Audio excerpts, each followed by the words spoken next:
Hello, this is Storybooks channel. New videos are posted every day. Subscribe and click the bell. Adriana had been hanging frozen tea and dainty silver spoons for over a minute now. From the outside, it might have seemed that the elderly lady was under hypnosis. In part, it was indeed so, for her mind was possessed by sad memories.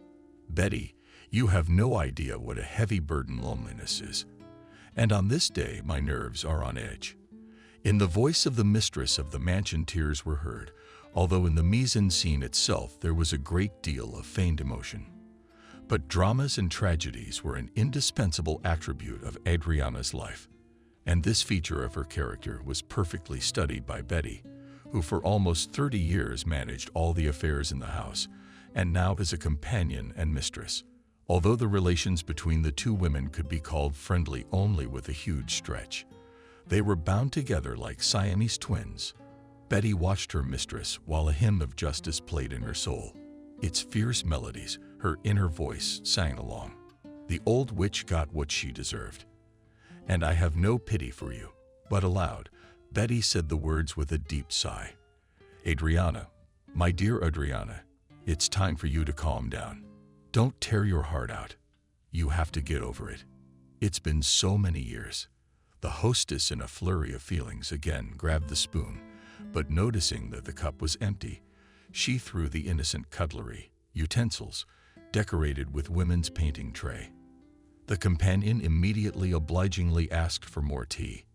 Yes, she waved her hand regally. You can only warm it with an ordinary kettle. Electric appliances spoil the water. After this tea, I feel quite sick. Betty went to the kitchen, but she could hear her hostess talking in a low voice in the huge living room. It's been so many years, and I still don't believe it. That's understandable. Any mother in my position would behave the same way, because my heart refuses to believe. Ethan, where are you, my only son? This vivid monologue was clearly intended for an audience, but the layout has long been accustomed to such outbursts of its mistress or friend, or unfortunate friend. A wave of schadenfreude was once again tossed to the surface of the gray day. Cruel words in their content. You got what you deserved. And now, for the rest of your days, you will reap the poisonous harvest sown in Iran of evil. Unlike her mistress Betty, she spoke softly, so she couldn't hear her. Adriana was unaware of her companion's true regard for her person. She was so in love with herself that she was absolutely sure that other people felt the same way about her. When some years ago, she offered her homes to the governor, the position of a friend, she had thought it made the humble woman happy. Of course, she could have refused, and there were many reasons for that. But she had accepted. Perhaps it was out of self-interest, because it paid a companion a solid monthly allowance. Or maybe the reason for consent was the desire to watch with her own eyes and the collapse of the unsinkable Titanic, as the recently deceased retired general called his wife. As a matter of fact, it is a summer house and an apartment in the city, as well as other things. Property inherited Adriana after the death of her husband. Only without consolation widow was not happy about such an inheritance. And Betty, when asking neighbors, they were very interested in the fate of the estate, always answered with restraint. How could I know what the mistress was thinking? I haven't learned to read other people's minds. But curious inhabitants of the Dacha village by old habit tried to avoid the house of the general. That's why nobody dared to have a heart-to-heart talk with her. All the blame was not of Fatty in character, but a daughter. Many remember the ugly deed of the woman. Immediately after moving in with their husband in the mansion, the general was given a government dacha for eternal use for merit, but everything was managed by his wife, who was 15 years younger than her spouse. Michael Jackson himself was a cordial man and was not averse to spending free time in good company. He also decided to celebrate the housewarming party with a bang, so he invited almost all of his fellow villagers. But the young wife did not like the feast. In the middle of the party, the woman turned off the music and started yelling at her husband in front of all the people. Michael, what kind of rabble have you gathered here? These people are screaming like crazy. They sing dirty songs, and the child hears it all. Michael tried to stop his wife, Adriana, we sang war songs. It's the great legacy of our fathers. I don't know why they seemed inappropriate to you. Yeah, because the singers weren't in voice, or look who you got the choir from. Couldn't you have picked a different company? Think what your coworkers will say when they find out you're treating them to a drink with a carpenter and a tractor driver. This was a direct insult to those present. The offended villagers began to hurriedly disperse to their homes. Nadeau, with her arms folded on her chest, watched the scene with satisfaction. She had the conscience to accompany the process. You are right to wish the wishes of the guests. Have a good day. If you have time, be sure to come by. The general was ready to fall through the ground in shame. One of the guests was not confused and beat back the hostess unfriendly. And good luck to you, Auntie. You have a protective name that fits your character. Michael was silent at the guest's outburst, and what could he say in defense of his wife? If a man fully revealed the essence of his wife. The man himself sometimes called his wife in his heart. The messengers from Adriana. Though much water has passed since then, Betty remembers the shameful housewarming party. After all, she had been enlisted only days before that momentous occasion. Until then, she had no idea that Adriana was a bitch in the fullest sense of the word. The day after the ingloriously completed housewarming party, New Dumont wanted to quit, but Michael himself asked her to stay. The general's hobby was fishing, and the morning after the unsuccessful party he headed to the river with a simple fishing rod. Betty at that time was putting in order in the outbuilding, where she planned to settle down with her son for the time of her service with the general's couple. I hear you're from around here. Not exactly. I'm from a neighboring village. Your literate speech indicates you're an educated man. What made you agree to such, one might say, not a prestigious job? The woman laughed. Only in her laughter there was bitterness and despair. You're right on the mark. I'm a bibliographer by training, but nobody needs such specialists today. Times are hard these days, and I have a child, and he needs to be fed and clothed. That's why I was very happy about this job. The man put aside his fishing rod and thoughtfully said, Yes, for the sake of children, we are ready for anything. I would like this parental sacrifice to be justified in the future by worthy deeds of our children. My wife said that you also have a son. Yes, my Sam will go to 5th grade in the fall, and our Ethan is in 7th. I want him to be in the military too. We've got officers on the male side of the family, but my wife is totally against it. She says the military profession is not honored today. I don't understand how one can think like that, but it's useless to prove to my wife simple truths. She's like the Titanic. She's impenetrable. The Titanic only looked like that, but it was a sad story. And Michael looked at Betty in surprise and then exclaimed, You're 100% right. So I've chosen a very poor comparison for my spouse. The man took the rod. It's been a pleasure talking to you. And please don't leave us. She's not always so abrupt. In fact, she's a very vulnerable person. Sometimes you just have to ignore her antics. I've learned that art over the years. Of course, I have no right to demand the same of you, but I'm asking you to stay. There was so much sincerity and even pleading in the tone of this strong-willed man that she changed her mind. The woman looked at her host, who strode briskly toward the river. Have you thought about yourself? Why do such good men get such bad wives? I mean, she's a real girder. Would it be interesting to see her around the general's wives? Does she behave as boorishly in the circle of her own kind? The kettle whistled loudly, followed by Adriana's equally loud shout. Betty, my light, where did you disappear, leaving me alone? You wanted fresh tea. Yes, sorry, it slipped my mind. It's all this life of unsettlement. Betty, deftly maneuvering between antique vases and cabinets, reached the center of the living room with a tray. Here's some fresh tea. Maybe we could eat something substantial. You haven't had breakfast yet today. Betty, how can I think about food on a day like this? The very thought of it is sacrilegious. Exactly 25 years ago, my Ethan disappeared. Adriana is 24 years old. It's been exactly 24 years since the day the men from the military came to you and Michael's house to report Ethan's disappearance. The hostess glared shrilly at her companion, but held back her anger. All the days have been the same to me for a long time, so it's easy to lose count. When Michael was alive, it was easier to bear. When he was gone, I was orphaned. There were sobs. Betty realized she would have to find some convincing words to comfort her. However, every year on September 12, everything went about the same way, so she was ready to comfort the mad widow from morning until evening. But contrary to this expectation, she withdrew her hand. "You don't have to comfort me. I know exactly what you're thinking at this very moment. And don't interrupt me. Do you think I deserve this torment? That I'm being punished for my language and my filthy behavior? Silence. Don't say anything now, let me speak, because it is indeed time for me, as Solomon said, to gather stones." Betty froze, for it was the first time in many years that she had seen her mistress in such a state. In the words and behavior of this elderly but still attractive woman, there was not a drop on the games of youth in her eyes, with so much pain and despair that the component felt uncomfortable. After all, only a few minutes ago she had wished that the mistresses had hot coals raining down from the sky on her head. For a few seconds both women were silent, and only in the huge living room the antique clock was counting the running of time. Adriana Foyer lived in an armchair, like a metronome.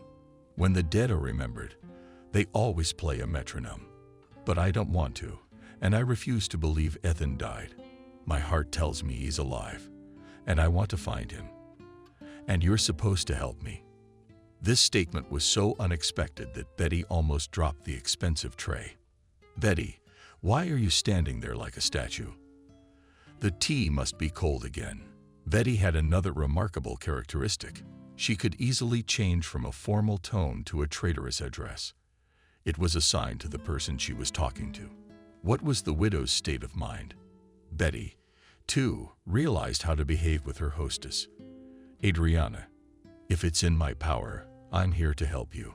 And if I had any doubts, I wouldn't be having this conversation today. Of course you can help me, but indirectly. You're talking so strangely today." "Nothing strange, Betty. Where does he work?" "That's right, in the authorities, where everyone knows everything about everyone. But you and I have made a dozen or two inquiries, but we always get the same answer. And I'm not talking about Ethan. Have your Sam run it through his sources? Where do I find Kathy?" Doe sipped her tea loudly with a satisfied look. They couldn't recover from her request. "You want to find your sister-in-law. What's objectionable about that? It's only natural. After all, Kathy was my son's lawful wife, and I threw her out with an infant in her arms. And now I want to apologize. Yeah, I've been flooded with tears of despair again, thinking I'm a bitch. Maybe you are. But how many times have I behaved for what I did? It just happened that day. I was out of my mind with grief. And then she shows up with that baby, and she's smiling." Betty also remembers the day her mother-in-law kicked the poor girl out the door. But before that, she poured a lot of mud on the young mother's head. After all, her daughter-in-law had given birth a month before the due date, and the baby didn't look like a premature baby. Adriana then in a statement and shouted, "You fucked this baby." And now, claiming it's our grandson, our son is missing. And now you want to pin this man on us. You'll never get away with it. Go back to your village. Where did you come from? Michael tried to calm his wife down, but he wasn't in the best condition either. After the news of his son's death, the man wanted to stand up for his daughter-in-law, but it was sluggish. His wife, however, bought the words about the young daughter-in-law. She jumped out into the street and from the high porch of the mansion began to water Kathy with the last words. Since she was with a child in her arms and a bag with modest belongings, she ran away from the house of her husband's parents. But she was met with insults and accusations of sins she had not committed. Betty looked at the landlady. "I don't think Kathy will forgive you. I mean, you've basically ruined her whole life. And why did you bring her up today? I know there's no forgiveness. Would you believe that over the years, I've woken up in the middle of the night in a cold sweat because Ethan's voice whispered to me, "Mom, how could you do this to them? They are my son and your grandson."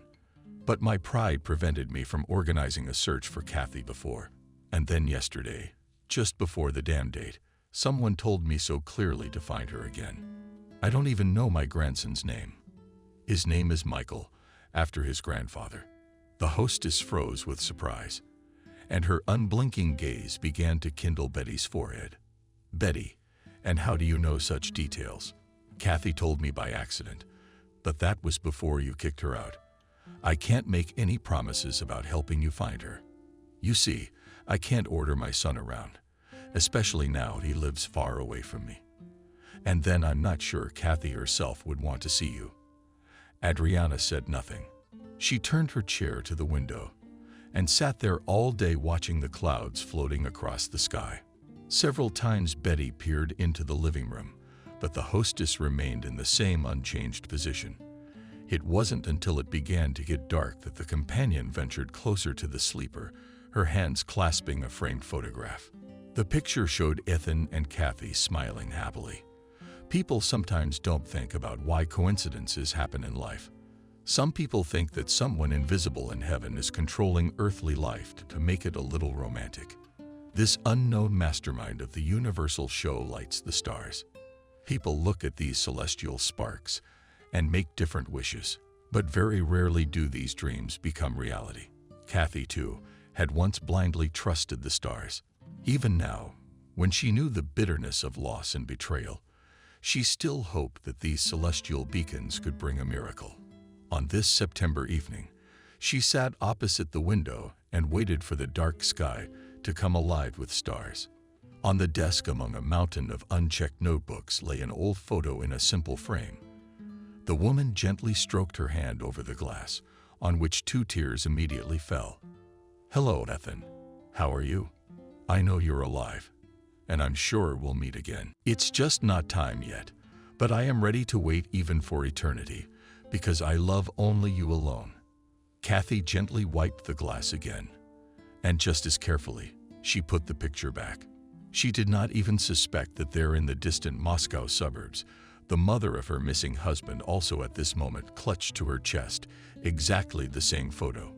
Only that photo is on a more expensive frame. The woman ordered herself only not to write. "It's time to get to work.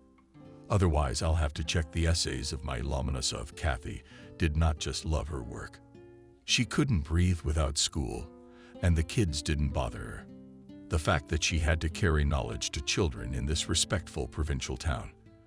The rather modest living conditions did not matter to her. It was not by chance that her son often called her manly Spartans. Michael was proud of his mother, and he was not at all shocked that the boys often laughed at him.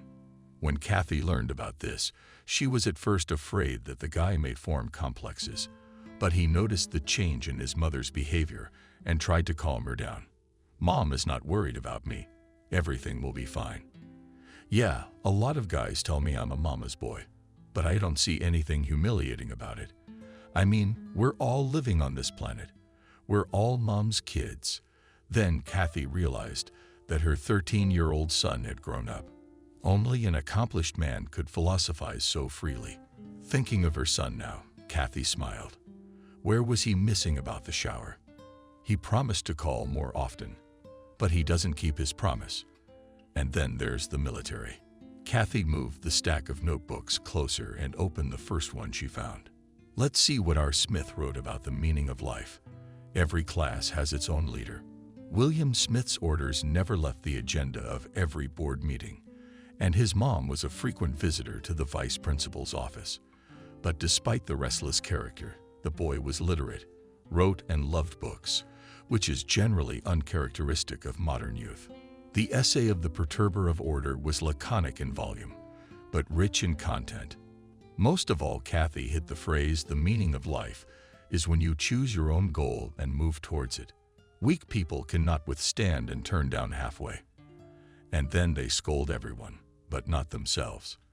That's why I always take an example from those who are ready for any difficulties. from those who never turn off the path, despite some stylistic mistakes. Kathy gave it an A, such a smart boy, but behavior. She read her students' essays, and it felt like she was reading someone else's mind. And it made her feel uncomfortable inside. More than once, the teacher caught herself thinking that children's essays are a very sensitive structure, especially for teenagers. But unfortunately, even very experienced teachers, sometimes unconsciously, hurt unprotected children's souls with their careless attitude. She remembers how during her internship she was outraged by the ugly act of one class lady who read in front of everyone the essay of a girl who wrote about her innermost dreams, despite the rules of subordination. The then student called the old teacher destructive to children's souls. She wasn't afraid to speak her mind then. You, the older generation, scold the youth without end, while you yourselves commit low deeds. Children have entrusted you with their deepest dreams, and you just publicly humiliated that girl. It's disgusting. The senior colleagues were astonished by the fiery speech. The trainee, but only the math teacher was willing to stand up for her. She's right. You can't treat children like some formless substance. Every child is an individual who needs to be respected. Kathy cried for a long time afterwards, worrying about a student she didn't know, who had been shamed by her old teacher in front of the whole class. She vowed that she would never follow such an example. That incident touched her deeply because she herself had been the victim of adult mistakes many times during her school years. Kathy grew up in a family where everything was built on trust. Her mother worked as a cook in a sanatorium and her father was a driver. Besides her, there were 2 other children in the family. So the parents had to work hard to clothe and feed such a crowd. But they never complained about the fate. On the contrary, they were happy to have a big family. Benjamin was very proud of his children and liked to repeat, "My mother and I are doing our best, and we will nurse our grandchildren. We will create a commune. The girls will do the nightmare. The boys will fish and chop wood." The men laughed at him at work. "Your dreams are primitive." Today, normal people dream of prosperity. They want to travel abroad. You're thinking down to earth. Those who are tied to the land are more adapted to life. I'm sure my children will grow up to be decent people. My father was an old school man, so he believed in justice. But other mores were already prevailing in society. The cult of money was seeping into every aspect of life, and even the school with its traditions could not withstand the onslaught of change. Now powerful parents could dictate their own rules. Kathy and her parents had to face such injustice in the last year of school. A youth forum was to be held in the capital, and the school had to send 3 delegates to the event. Kathy was on her way to a gold medal. She was first on the list. Together with her, 2 more of the best students from the 9th grade were to go to Moscow. The girl began to prepare intensively, and with the help of the class teacher wrote a short report on the work that is carried out in the school. But just a few hours before departure, when the team was already assembled, she was summoned to the director. In the office, in addition to the principal and 2 head teachers, there were still strangers. The principal, blushing and paler, said, "Bracker, unfortunately, you are not going to the forum." Kathy's breath caught, but she clenched her fists to keep from crying. "Why, Bracker? Don't take offense, but you can't delegate the same people from our institution all the time. There are other guys. They may not be stars from the sky, as it's fashionable to say nowadays, but they deserve to represent our school too. And that's what our sponsors think." The principal nodded towards a group of men in expensive suits, and as if on cue, they smiled. But Kathy caught something unpleasant in their smiles. Later in her life, she'd encountered those same smiles more than once. But that first time, for a 16-year-old girl, the cancellation of her trip came as a shock. She ran home in tears, leaving her parents in tears. "I'm not going anywhere." The girl cried all evening, tucked into her pillow. When she recounted her visit to the principal's office, Benjamin was outraged. "And I won't let it go. I will not allow my child's soul to be mutilated." Kathy had never seen her father in such a state, but she had not yet fully realized what had happened. The next day, the head of the large family went in search of the truth. He returned from school depressed and immediately asked, "Mother, pour me 100 grams, otherwise I can't vouch for myself." All serious matters. Parents always discussed without the children. But this time, the father called Kathy. The mother tried to show him with signs that he shouldn't do that. Benjamin said, "Our children can't live permanently in the cocoon of our worries. Let them get used to this life at once. Let them know that everything in this world is ruled by connections and money. The principal is basically a kind woman and a true professional, but she has a family too. As I understand it, she was put under a lot of pressure and she gave in." There was desperation and a kind of hopeless resignation in the man's voice. He took another drink, though he'd never allowed himself to do that in front of children before. "You, Kathy, forgive your father. I couldn't stand up for you. Those ghouls in expensive jackets told me directly to know my place and not to make waves. What are you doing with your pig snout, you stupid driver? Yeah, these are the times. Bras run everything now. But nothing, my daughter. There will be a holiday on our street." Kathy was used to trusting her father from childhood. She believed that for him there were no difficulties. But that night she realized that childhood was over. And Daddy was an ordinary man, not a wizard. She couldn't sleep for a long time and looked at mega things from the sky stars. The naive girl that night did not yet know that the most terrible trials were ahead of her. After that incident with the failed trip, Kathy began to categorically refuse any public errands. Stroppy pupil more than once called on the carpet to shame, but she always calmly replied that she simply did not have enough time. "Is there no one else to send but me? I'm not the only one in this school, especially now I have to prepare hard for the entrance because my parents have no money for tutors." The defiant behavior of the graduate annoyed the teachers, but they could not do anything and soon retreated. According to the plan, after the awarding of diplomas, there were supposed to be large-scale events. Parents spent a whole year collecting money to buy a beautiful dress for their daughter's graduation party. For the celebration, it was decided to rent a banquet hall of the only decent restaurant in the city. When the father voiced the amount to be paid for the farewell to the school, Kathy objected. "Daddy, I don't want to attend this vanity parade. I'll get my diploma, and that's it." The mother tearfully began to persuade her daughter. "Kathy, daughter, think what people will say. They'll count me and my father with bills or beggars. After all, prom night is an unshakable tradition." The girl hugged her mother. "Mom, I used to think so too and dreamed of becoming a prom queen, but now I realize that I don't need it. Much more important for me now is the fact of receiving a diploma and enrollment. And then, I don't want us to spend money on absolutely unnecessary things. You'd better buy a new TV, because the old one works every other day." The friends also discussed Bracker's refusal from graduation for a long time. Some thought that this decision was caused by resentment for the trip that didn't take place. Others called the medals from her uncle's gore business.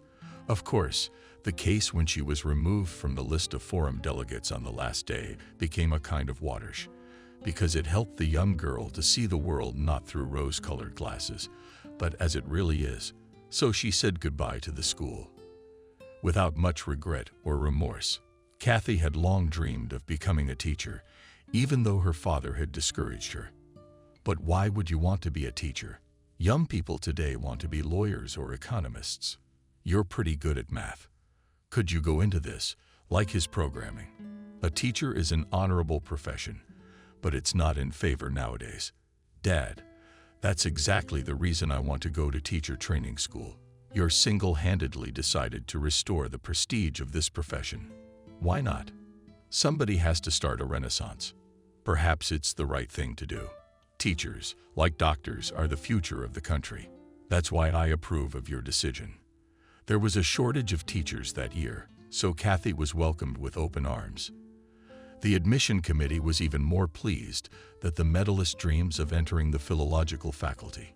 One lady enthusiastically remarked how nice it is that there are those among today's youth who are interested in the great heritage of our language. Perhaps in the foreseeable future, we will be able to regain the title of the most reading country. Kathy was not distracted by entertainment and idle conversations with fellow students.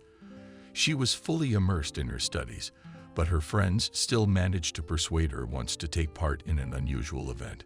"Kathy, but be a friend and help me out. You see, it's not just dancing lessons, it's a serious event. The organizers want to do something like a 19th century New Year's Eve ball." Imagine the fantasy. Although the girl was already intrigued, noticed it well. But the format of the ball implies a certain dress code. What are we going to wear? Not in jeans. "Kathy, we're all set. We're getting costumes from the movie studio. The event will be televised, so it's in everyone's interest to make sure it goes off without a hitch. Imagine the dresses. Kathy, it's going to be quite an extravaganza, and you have to be a part of it." But not Kathy, not her friends. Couldn't even in their wildest dreams imagine what the costume designer of the country's premier movie studio was really like.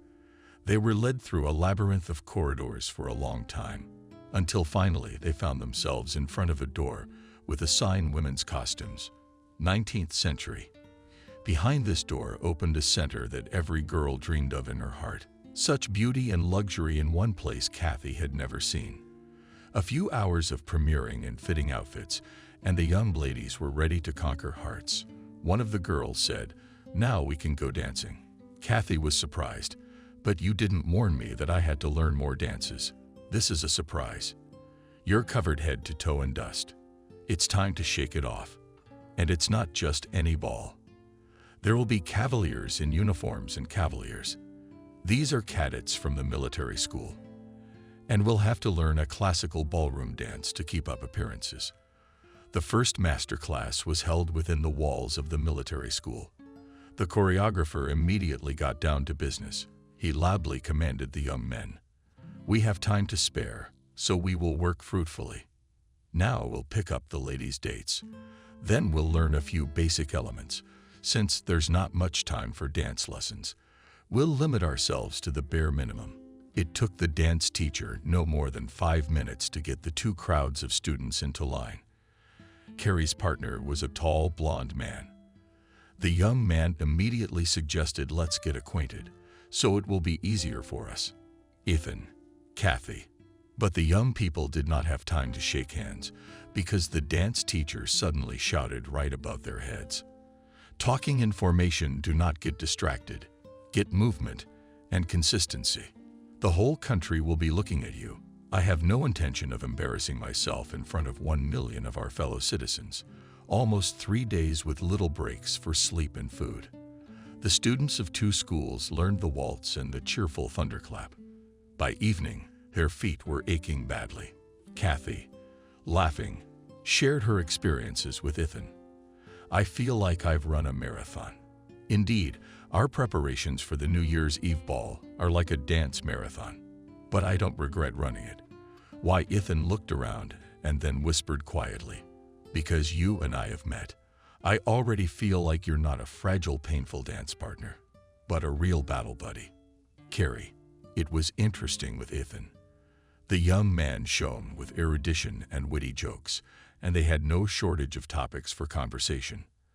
After 3 days of acquaintance, Kathy had the feeling that she had known this smiling fellow for a long time. When she told him that, he laughed. "I have similar feelings. It is possible, Kathy, that we have met in a past life, so the present one should not be separated." Kathy didn't mind this suggestion because she was magnetically attracted to Ethan. A few months later, they couldn't live without each other.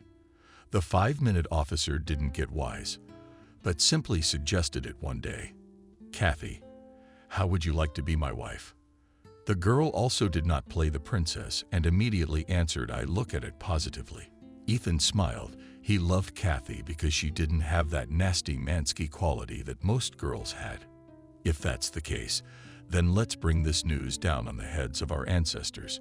Just tell me, who are we going to surprise first, yours or mine?" Ethan pretended to think agonizingly. Then he got excited and shouted, We'll flip a coin. If it comes up tails, we go to yours, and the heads will be mine." The lot chose the groom's parents, and the couple didn't hesitate to visit. Adriana pretended to be so virtuous. She glowed and raved, trying to please her guest. "Son, why didn't you tell me you weren't coming alone, but with a girlfriend?" "It's not a girlfriend. Mom and Dad, please love and welcome my future wife, Kathy. We filed the application today." Ethan's parents were now the two of them wailing their hearts out, and Michael even disappeared for a moment to pay for his ceremonial tunic. For such an occasion, I must be in full readiness. When Kathy saw the general's epaulets, she felt dizzy. She jerked sharply at Ethan's arm and whispered, "This isn't fair. Why didn't you warn me that your father was a general?" The young man, she also whispered back, "Well, first of all, generals are simple people like you and me. And secondly, my father is already retired, but he always keeps a good attitude because he wants to be an example for me. Ethan, you have great parents." The evening passed quickly, and Kathy never once felt awkward or tense. Adriana very tactfully asked the girl about her family and her studies. She was pleasantly surprised to learn that Kathy had graduated with a gold medal and would be receiving her diploma in just a month. Such coincidences happened. Ethan, too, would soon be on his way to his duty station. Michael looked pleased and emphasized that Adriana was not going alone, but with his wife. And for a young officer, the main thing is to strengthen the rear at once. I at one time missed this point, for which I received the nickname Evil Polkin.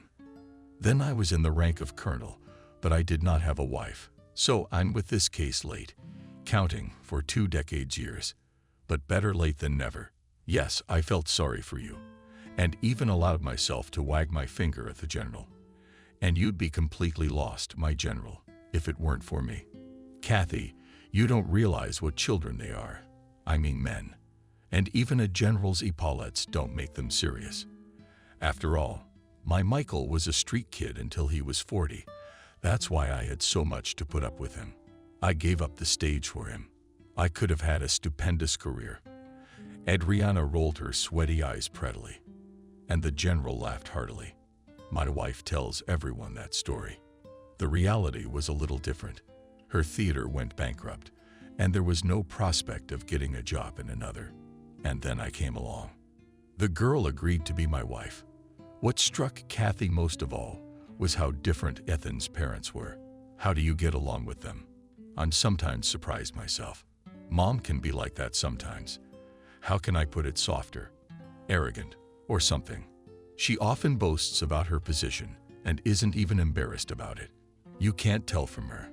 Although first impressions aren't always the right ones. But your mom fascinates me. I think she feels the same way about you. To be honest, I'm surprised. I wonder why.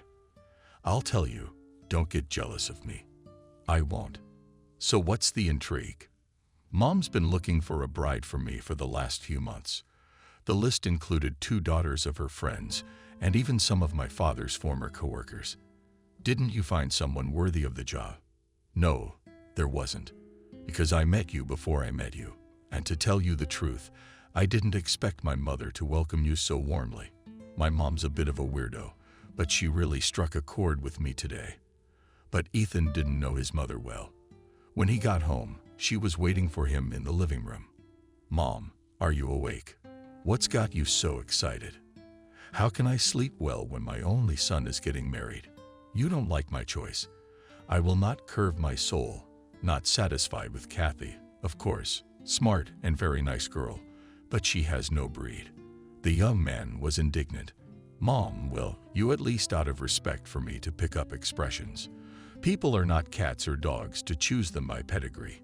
Yes, my fiancé's parents are ordinary people, but that fact is of absolutely no consequence to me. You should. An officer shouldn't have a wife from the wiretaps. The only consolation is that your Kathy's well educated. She's a teacher, after all. Otherwise, my father and I wouldn't approve of this marriage. Don't speak for me." Michael went noisily into the living room in his pajamas. "Why are you arguing in the middle of the night? Don't you have enough to talk about in the middle of the day? I'm ordering everyone to bed. Stand down. The man poured from the water and drank a whole glass. The fish didn't jump today. She must have fallen in love. If you are interested in my opinion, I am in favor of each person deciding his own life issues. Our son's old enough to be an officer, and you shouldn't impose your opinion on him, let alone choose a wife for him. Though Adriana skillfully guided her general, but there were times when she knew it was better to remain silent. This was just such a moment. Michael turned off the lights in the living room, signaling that he would not tolerate a mess in the house. My general's on a rampage. It's time for you and me to go to the barracks, son. Sergeyevich could chomp on the cheek and went to his room. A month later, the whole Daksha village was celebrating a wedding. It was summer, so the celebration was held outdoors. Kathy's mother along with Betty and the others.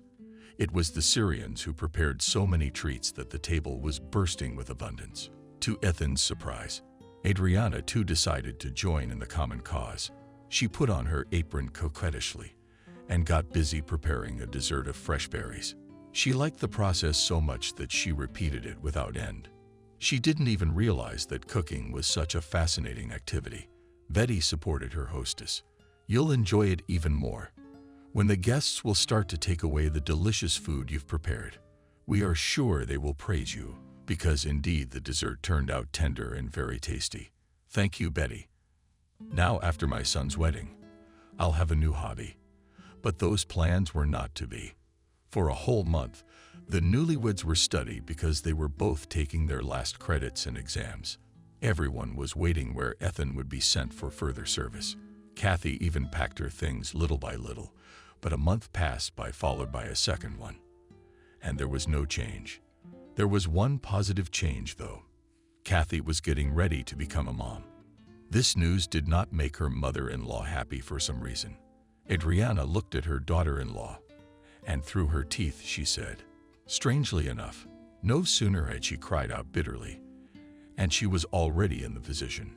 Kathy tried not to dwell on the mood of her mother-in-law, who increasingly looked at her with icy eyes. Only once did she ask Ethan, "Your mother's not happy all the time. Should we get an apartment so we don't embarrass them?" Kathy, don't be silly. In your situation, you need support, and your parents are far away. Wait a minute. What are you preparing me for? Aren't we going to your duty station together? The man realized he blurted it out and tried to remedy the situation. Kathy, I'm a military man and must be ready for any turn of events. In a word, wherever I am ordered, I will go to serve. But for now, the matter remains open. 2 days later, Ethan came home excited. We leave at 200 hours, so we must hurry up with the packing. For God's sake, don't put anything extra or they'll throw it out at the inspection. Kathy froze in a daze, a bad feeling creeping up on her spine. Ethan, what about me? Ethan was hurriedly putting the necessary things into his backpack. He hugged his young wife tenderly. What are you all about? Everything will be fine. We'll be part of the peacekeeping force, so there's no need to worry. Adriana was no less worried than her daughter-in-law. Son, at least tell me where Mom will be. You're a general's wife, and you know very well that such questions can't be asked to the military. Yes, I know. I'm sorry, but I completely forgot about your father's status. Because right now, like hundreds of other mothers, I'm worried about my son. In just half an hour, the women had the young officer packed for the road. Ethan was in a great hurry and refused to eat lunch. He did not allow the women to see him off. For the rest of her life, Kathy remembered Ethan's smiling face and his farewell. Everything will be all right with us. I'll be back. The black limousine blinked its taillights arrogantly and quickly disappeared around the corner leading to the federal highway. Betty thoughtfully asked why a young officer who had graduated yesterday was being driven around in a limousine. It was the first time I'd ever seen such a thing. Du proudly shook Kudryashov on his head. Betty, you don't understand anything about military service. Don't forget that Ethan is a general's son. As far as I know, pedigree doesn't matter in the army.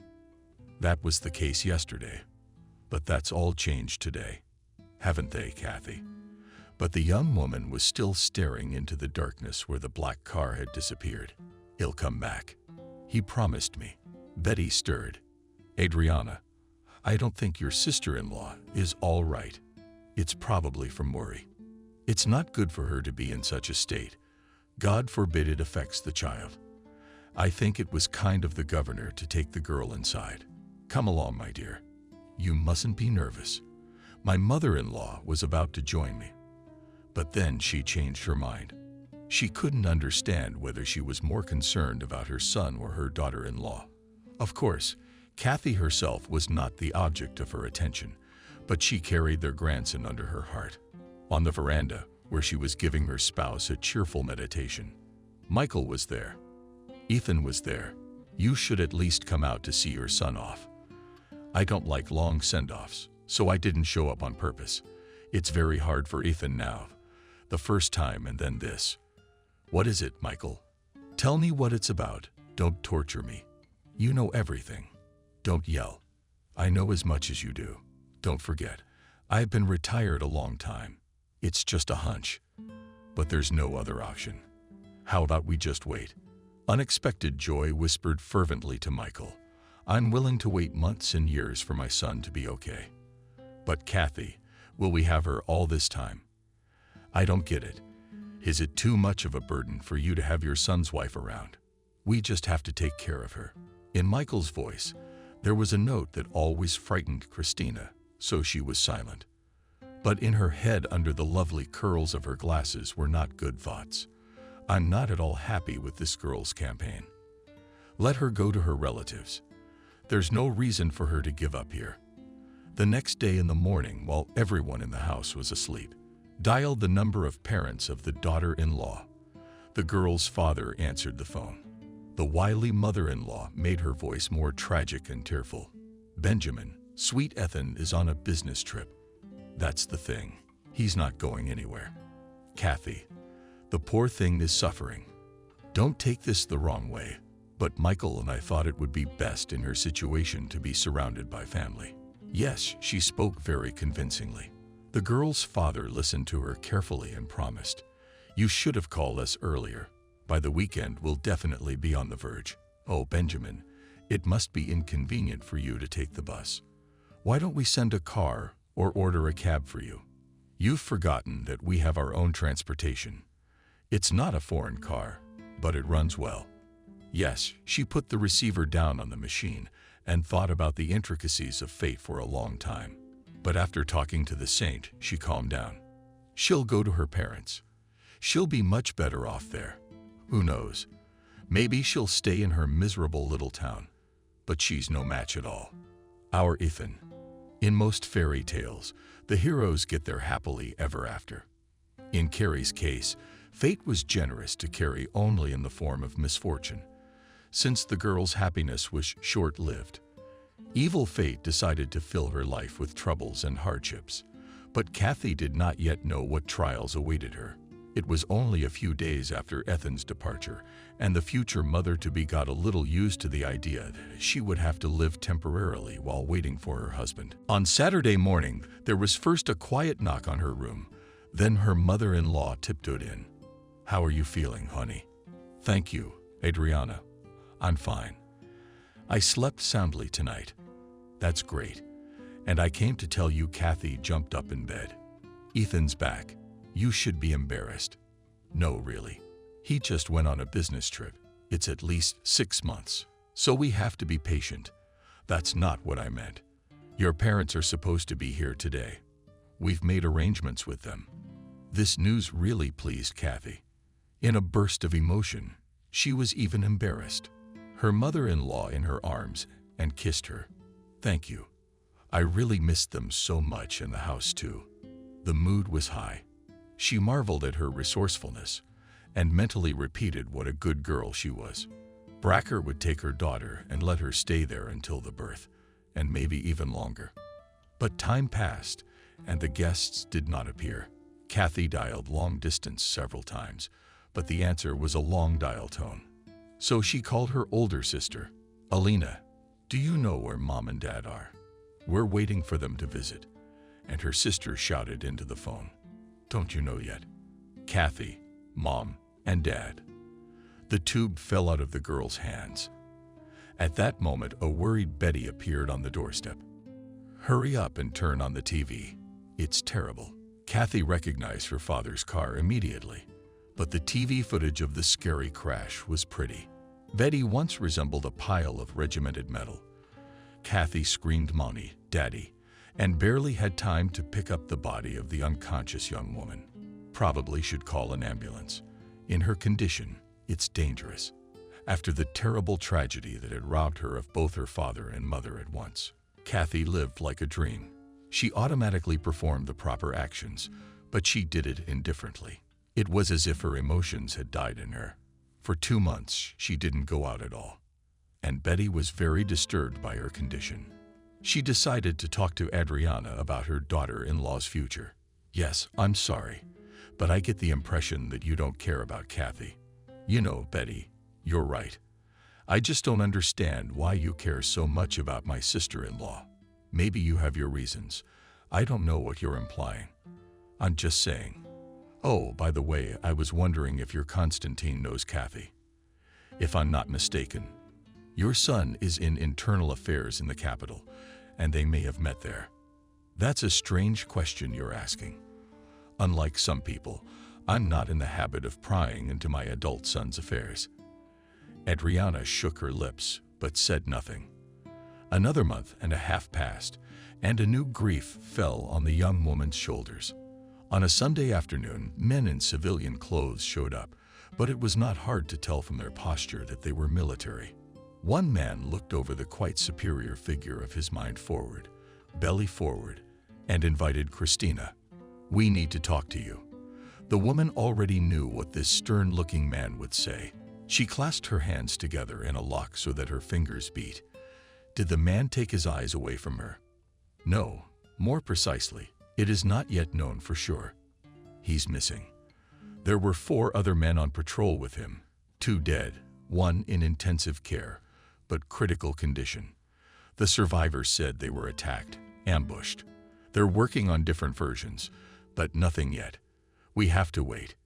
Yeah, we have to wait. Adriana stared at some point in front of her, stunned like that. She had been caught by her sister-in-law after the men in black suits had left their manor. Kathy had never seen her mother-in-law like that. "Adriana, what's wrong?" "Don't be silent, please. Ethan, my Ethan is gone." The women sobbed and hugged each other. Then Betty joined them. And during the night, Kathy went into labor. The labor was not due for another month, so everyone was worried about the health of the baby. Betty was eager to share her knowledge. Month-to-month families survive better than month-to-month families. Boys are especially vulnerable. But God willing, they'll be fine. Nadeau kept quiet. She only called the maternity hospital once, and after that she walked around for a week as if she had water in her mouth. Betty decided to take the initiative. "Aren't you going to go and see Kathy? She probably needs to get her discharge stuff. And the baby too. And if you can't wait, you can go, but I'm not going." On the 5th day, Kathy and the baby were discharged to the happy mother. Her mother-in-law wouldn't let her in the house.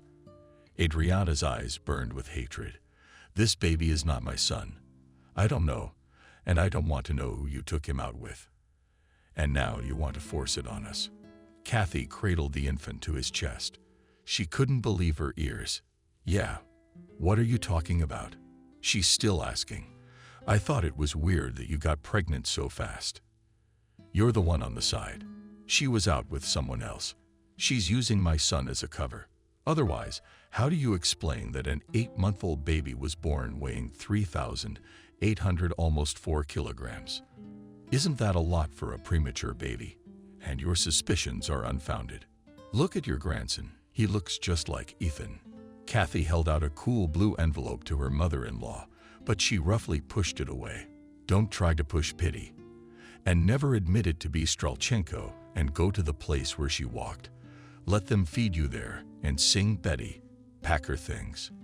And in 5 minutes, neither she nor her freak will be here. Kathy, hoping to find support. She looked at Michael, who was silently watching the scene. But Michael looked away. This sign spoke eloquently that he fully supported his wife. Betty took out 2 suitcases with Kathy's things and whispered quietly, "I'll walk you out." Feeding time was approaching, and the baby began to scream loudly. They threatened, "Kathy's not the ones, not the rubbers. This isn't a homeless shelter. Otherwise, I can call the police. You don't have a residency here. I'll tell them you're begging." Betty almost forced the girl off the estate. "Kathy, let's spend the night. I'll put you up with my sister. She lives nearby. And then we'll figure something out." Relatives home. The ruler turned out to be a surprisingly kind and charming woman. Betty briefly noticed Stacia is a nurse, so the baby is in good hands. The women tended to the newborn, and Kathy could not get rid of the image of her mother-in-law that haunted her. She saw the angry face of Ethan's mother and heard those hurtful words again. "Go back to where you were made that child." The worries of the past few months had completely drained the young woman. She didn't notice how she had blacked out. She was brought out of her daze by Betty's voice. "Kathy, what are you going to name the boy? Are you men?" A smile appeared on the young woman's pale face. In Christina, Ethan said if there is to be a son, name him after his grandfather. That's right, let him carry on the Jackson family line. What a little fellow, eh? He's a real big boy. Kathy went to the small sofa, whereon a white terry towel crushed the strong body of the newborn son. The baby was merrily blowing bubbles and actively moving his arms and legs. The young mom smiled through her tears. "My son, Karashka, you are the best baby in the world." The boy answered her in his own language. It was the first dialogue between mother and son, but it was the one that made Kathy move on. For almost a month, Kathy and her newborn son were in the care of her sisters. The young mom was gradually coming back to life, although the future seemed a blurred circulation. "Betty, thank you so much, but I can't stay dependent on you forever." "What are you thinking, Kathy? What are you gonna do with a baby in your arms now?" "I'm gonna look for a job. You'll have plenty of time to work. Let Michael grow up. You're not shy at all. And my Sam thinks my aunt and I are doing the right thing. Remember, girl, there are more good people in the world than evil." This was truly confirmed when Kathy secretly started looking for a job with Betty. Surprisingly, she quickly found an offer that suited her perfectly. A school in a provincial town outside the Urals. It required a teacher of Russian and literature. Without putting things off in a long box, she called and heard joyful, "Come. We have a critical situation, but I have an infant. Do not worry. We will provide you with housing and babysitting. It's true that the salary is very modest, but it's enough for the first time. And we'll help you. We have very kind and helpful people." Betty and her sisters saw Kathy off like family. "Where are you going in such a hurry? You should stay a little longer." We've gotten so used to Kathy. There were lots of tears and words of encouragement. And when Kathy jumped on the train, Betty asked, "Isn't there anything you want to give to your relatives? You know who I mean." "I do know. I've cut them out of my life forever, and I hope I never have to see them again." As the train disappeared into the distance, Betty told her sister that Adriana could expect anything. But Michael surprised me. He could have stood up for the poor girl, but God judged them. And Michael is like his grandfather, but he didn't need his grandson. It's been over 20 years. And then I started talking about Kathy. I hadn't thought of her in years. And to be honest, Betty didn't know what to do. Sure, Sam wouldn't turn her down as she asked. But would Kathy need to? She's probably been married for a long time. It's entirely possible that she's calling someone else daddy too. And here comes Queen Adriana. How will she behave? What will she say? Betty was at a complete loss. She decided she'd wait a little longer. God willing, the old woman would change her mind. Kathy closed the magazine tiredly. What a day. Nearly half the class had started to sniffle and sneeze by the last class period. She'd heard there was a flu going around town, but she didn't believe it was that bad. And she didn't believe it when they said it was 200 hours. And here she was, right in front of her eyes. We had to call the parents to take Shmeika's group to the medic. Half of the brought worse temperature was, and at the door no office is already a line of children and other classes. The directors just grabbed their heads. And another day like this, and we have to close for quarantine. In general, I got home with only one desire: to lie down, and at least half an hour not to move. I've got a really nasty headache. Well, I don't want to collapse. Either the words were prophetic, or the disease is too strong. But tonight Kathy called the principal and told her in your voice that she had a fever. Oh, Kathy, what do we do? I realize you didn't do it on purpose. Only you're the third teacher who called me, corrects me, and as soon as she's better and goes to work. Kathy just threw herself on the pillow. How did the phone ring? Mommy, hi. Oh, it's so good to hear from you. Mommy, what's wrong with your voice? Oh, don't mind me. I'm fine. I'm just a little sick. Oh, wow. She's fine. Mommy, I'm Mommy. We'll be here tonight. Oh, Michael, Mom, you don't need anything. I'm just passing through literally 3 o'clock between planes. I got a chill in my soul. Where are you going, son? Mom, please don't worry. It's okay. But how not to worry? Her heart wanted to jump out of her chest, no matter how bad it felt. She got up and began to billet, and for her son to eat fresh, and to take with her. Ate a couple of pills. Seemed to feel a little better. She should get it all done. At 200, the doorbell rang. Michael stood on the doorstep. She rushed over to him, hugged his face, turned away. God forbid Michael get sick, and only then she saw that he wasn't alone. Behind Michael was a girl, small, skinny, really thin, braid like that. That Kathy's arm would be thinner. Mommy, I'd like you to meet her.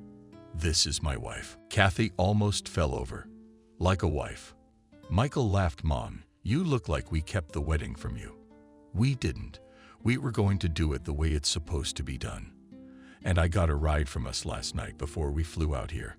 Jesus. Kathy hesitated for a moment, then smiled.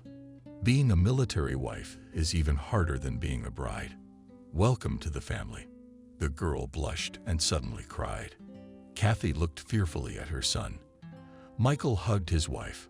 Mom, she was just very worried about how you would accept her. I want her to stay here with you. She's finished her studies. She has no family. Kathy immediately remembered herself. She remembered again how she'd just been chased away from home in shame. No matter how hard she tried, she never forgot. And after all these years, she was just as hurt as before. She hugged the girl. Clara, no one will hurt you here. Come on in. I have so much to cook. I still have time to put all Vanya's things together. Mom, why? Michael looked at her in surprise. You're sick. You've been cooking all night. Kathy looked at him so much that he was immediately embarrassed. Thank you. You know how I like to eat. They settled down in the kitchen. Clara ate a little and started to peck her nose. Then she nestled on Michael's shoulder and dozed off. Mom, tell me, do you know where Dad was sent? No, son, I don't know 100%. But you're a military man. You should know there was only one hot spot back then. Kathy, frozen. What are you, Mom? What are you? These are completely different times, and I'm going to sort of maintain order. It'll be fine. I'm definitely not leaving you guys. You know, son, when Dad left, he said I'd be back for sure. He never lied to me. And I don't feel like he's gone. He's definitely out there somewhere. And I'm sure of that. Just like I'm sure that something terrible probably happened to him, and he can't come. Otherwise, he'd be here. Mom, it's been years. Let's say your gut is right, and he's alive, you know. So he has another family. Well, a man can't go that long without coming back. If he wants to come back. Michael, you just don't know Dad. You don't know how much we loved each other. Kathy suddenly smiled. I didn't get married, even though I could have. She didn't look at her mother for a while. Then shifted her gaze to Clara. I really hope that our love is no less than yours and your father's. They are. They're in charge. I have to go. I wouldn't want you to come with me to the airport. Kathy jumped up like a couple. You just got here. 3 o'clock passed us. They watched as the door closed behind you. In another situation, Kathy would have cried a tear, but now, tucked into her shoulder, she was crying. Clara. Michael. No. So Kathy is responsible for this girl. Come on, Clara. You can't worry so much. You're fine. Clara took her face away from her robe. He'll be back. Everything will be all right after all. Kathy nodded assuredly.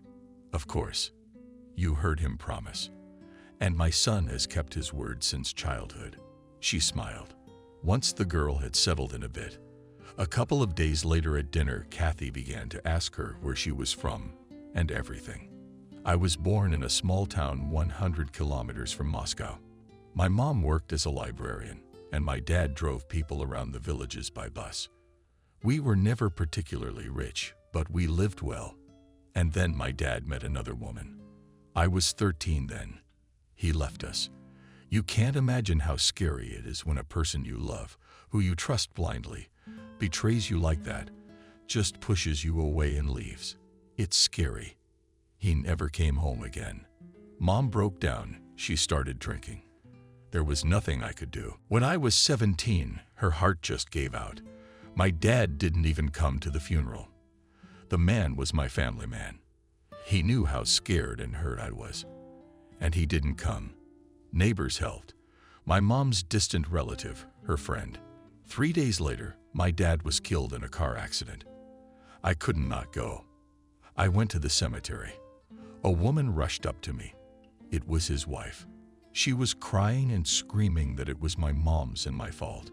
That if he hadn't been thinking about us all the time, he wouldn't have gotten drunk after my mom's funeral, which, as it turned out, she hadn't let him attend, wouldn't have gotten drunk, and wouldn't have gotten behind the wheel.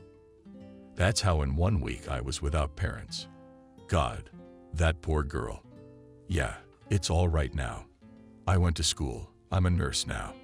Which is good, because I've decided if they go anywhere else, I'm going with him. And it doesn't matter if it's a hot spot or not. I'll be useful anywhere, and he won't change my mind. Kathy smiled. She realized at once that such a conversation between the young couple had already taken place.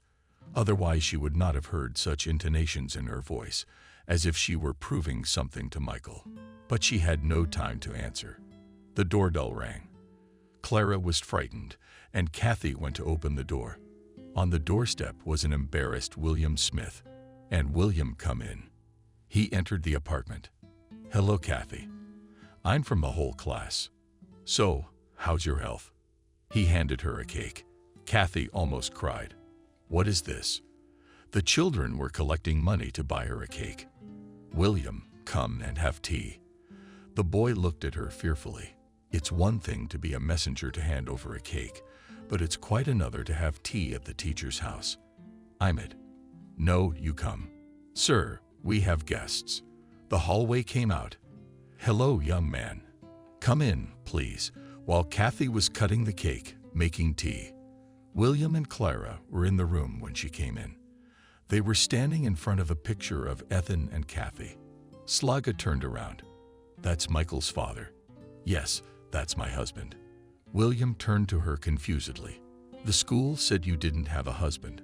He immediately slapped his lips. Kathy. She smiled sadly. As you can see, I do. Only he disappeared in the service 25 years ago. William blew the whistle even, and still no news of him. The boy was impressed, and Kathy hurried to say tea is ready. Please, everyone to the table.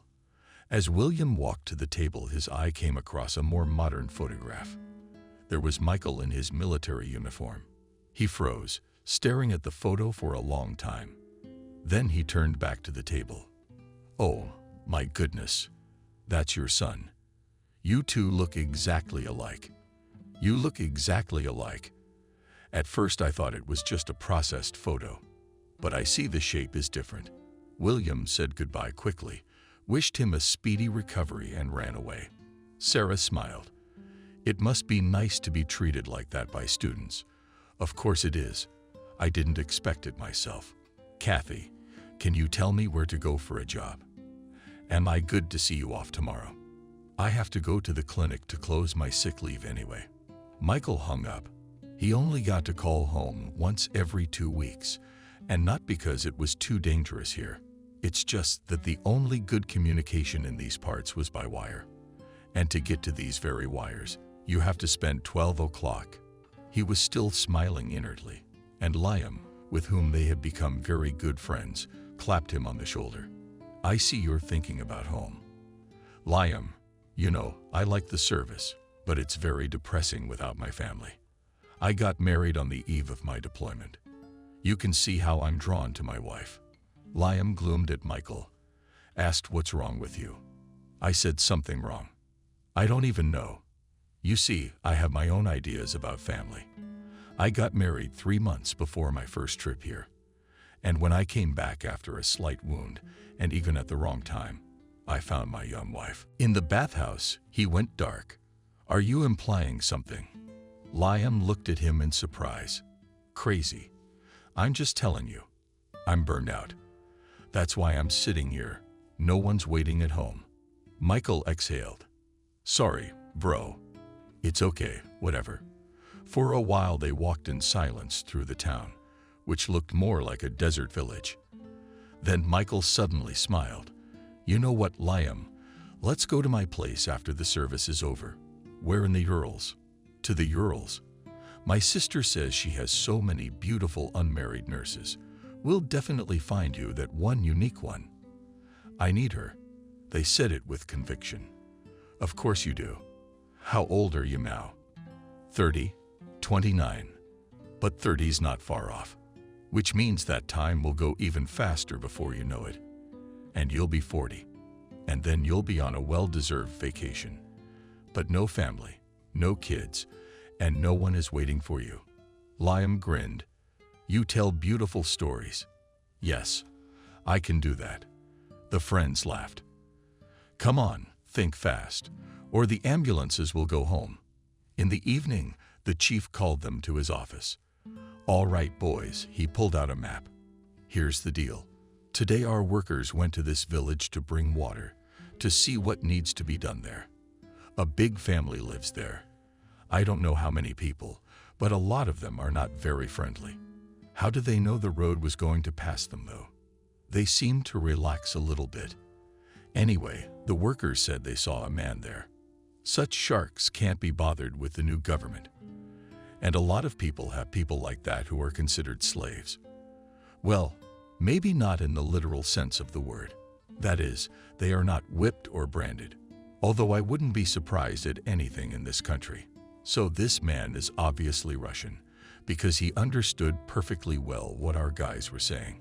And he looks like a Russian, even though his beard is almost knee-high. We should go and check it out.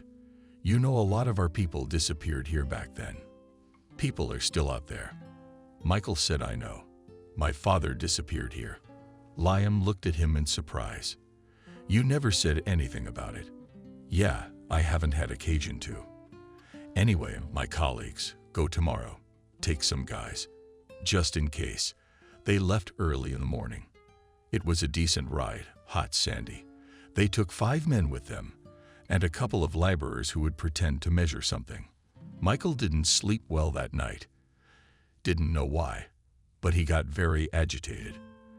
After the evening's conversation, arrived the oldest, estimating how many of them cordially offered tea.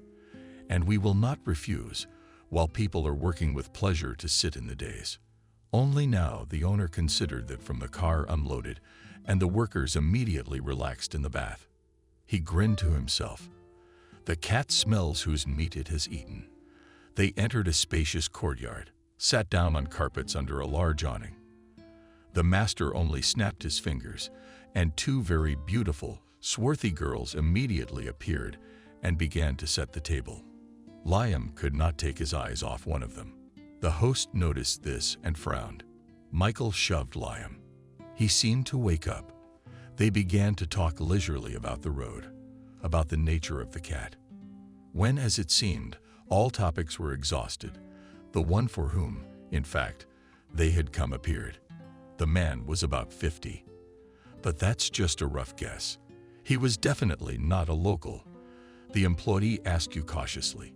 Yeah, the owner waved his hand. I bought him back about 20 years ago. They'd wanted to kill him.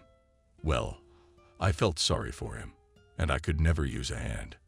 We took him out, nursed him back to health. He was in such bad shape.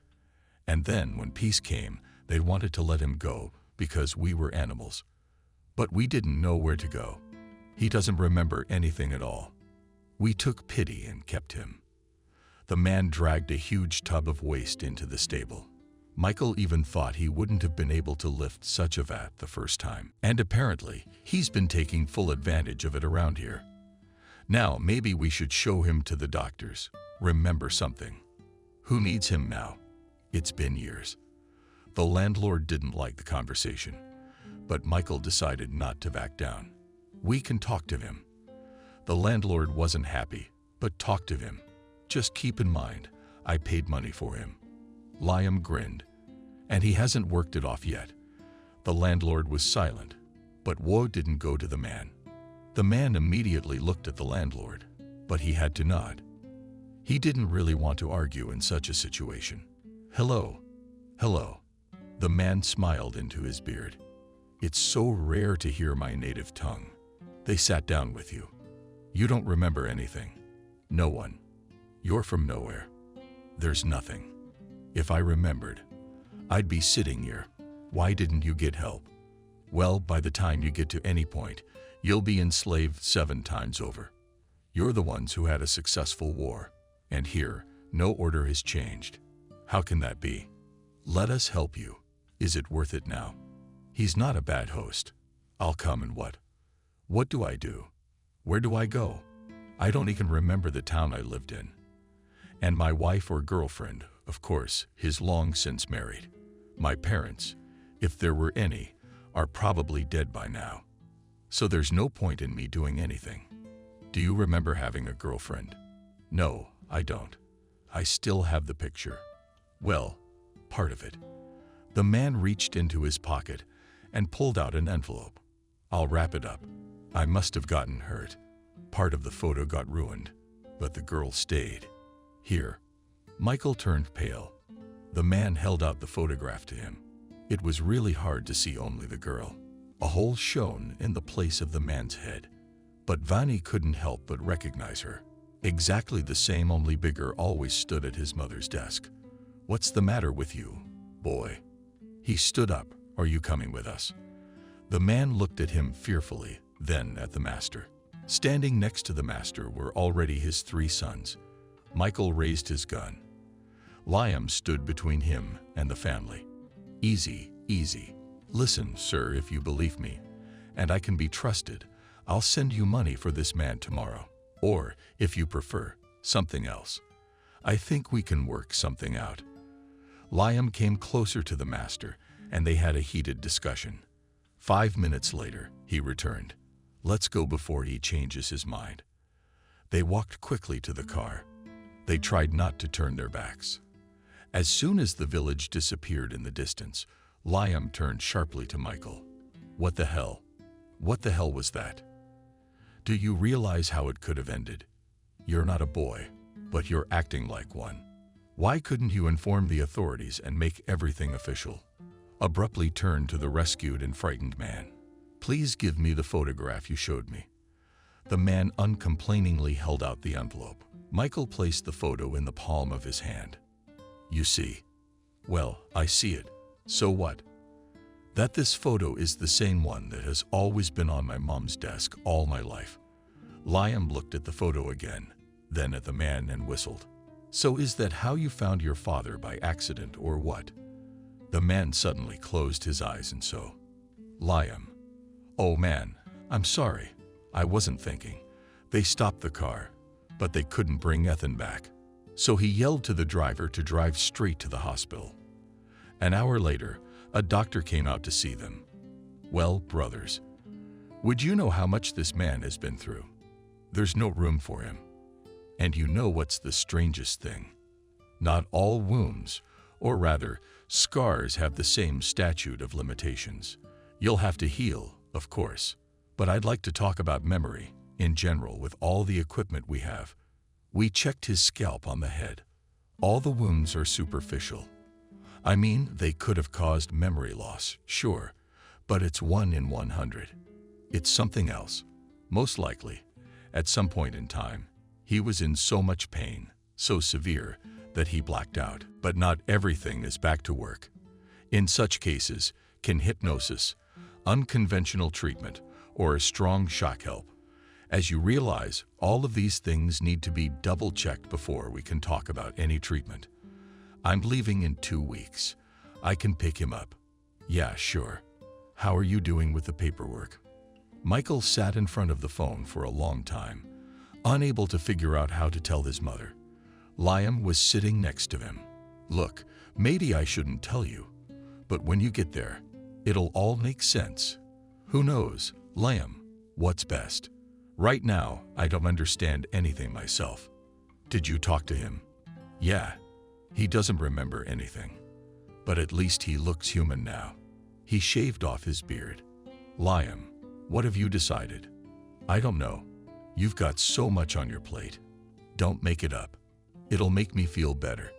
I honestly don't know how to act yet. I've spent my whole life trying to find my father. Once I found him, I was just so confused. My father's mother is my grandmother. Liam raised his eyebrows in surprise. You never said anything about that. What's there to talk about? She kicked my mother out. When she came home from the hospital, she said I was on a bender. No shit. Dad was missing by then. And anyway, the general's wife is living somewhere. But to be honest, there's a lot of summer for everyone. So maybe there's no one left. So, who are all the military men like? Well, my grandfather. I was named after him. All right, time to get ready. And Doe was looking at Cindy unhappily. But how much longer do we have? Another 40 minutes. I told you we'd be here early. God, couldn't you have picked a train so you could change trains right away? The girl smiled calmly. If I could have, I would have. Betty stroked her granddaughter's hand as if to reassure her, but the girl calmly said, Grandma, it's okay. I knew what I was walking out on. Cindy was Sam's daughter and Betty's granddaughter. Nadeau still insisted that Betty ask her son for help. He didn't refuse, of course, but the granddaughter absolutely refused to let them go alone. I'm coming with you, and that's out of the question. That's the last thing we need. Traveling alone at that age. But you have to study, girl. It's okay. It's not like you need to get away before the session. Now, Cindy watched Adriana's caprices and didn't really understand why a woman in such a mood would go to apologize. But the closer they drove to the place, the quieter Adriana became. She almost stopped talking, swearing, staring out the window and thinking about something. Betty even began to worry about her. Then she couldn't bear to ask. And the daughter was quite ticked off, maybe. You don't need anything. Betty don't just need to think, to remember everything. It's okay. Betty once again thought to herself, that's the way you should be. But then pulled it out of herself at that age to dare to correct the mistakes of 20 years ago. Not everyone does. Already for that you can forgive some of Adriana's sins. Cindy helped Christina down to the platform, and then not. Well, yes, we'll take a cab or take public transportation. It's a pretty decent distance. Adriana, but on public transportation, baby, let those women who don't value themselves at all ride. Cindy smiled. Well, in principle, the decision is the right one. It'll be evening soon. I don't think the buses run that long here. Kathy and Clara were setting the table. They were both nervous, but Kathy was stubbornly nervous. Stabbing. Slaga even had to give her a sedative. Kathy, what's wrong with you? Michael's on his way home with a friend. It's okay though.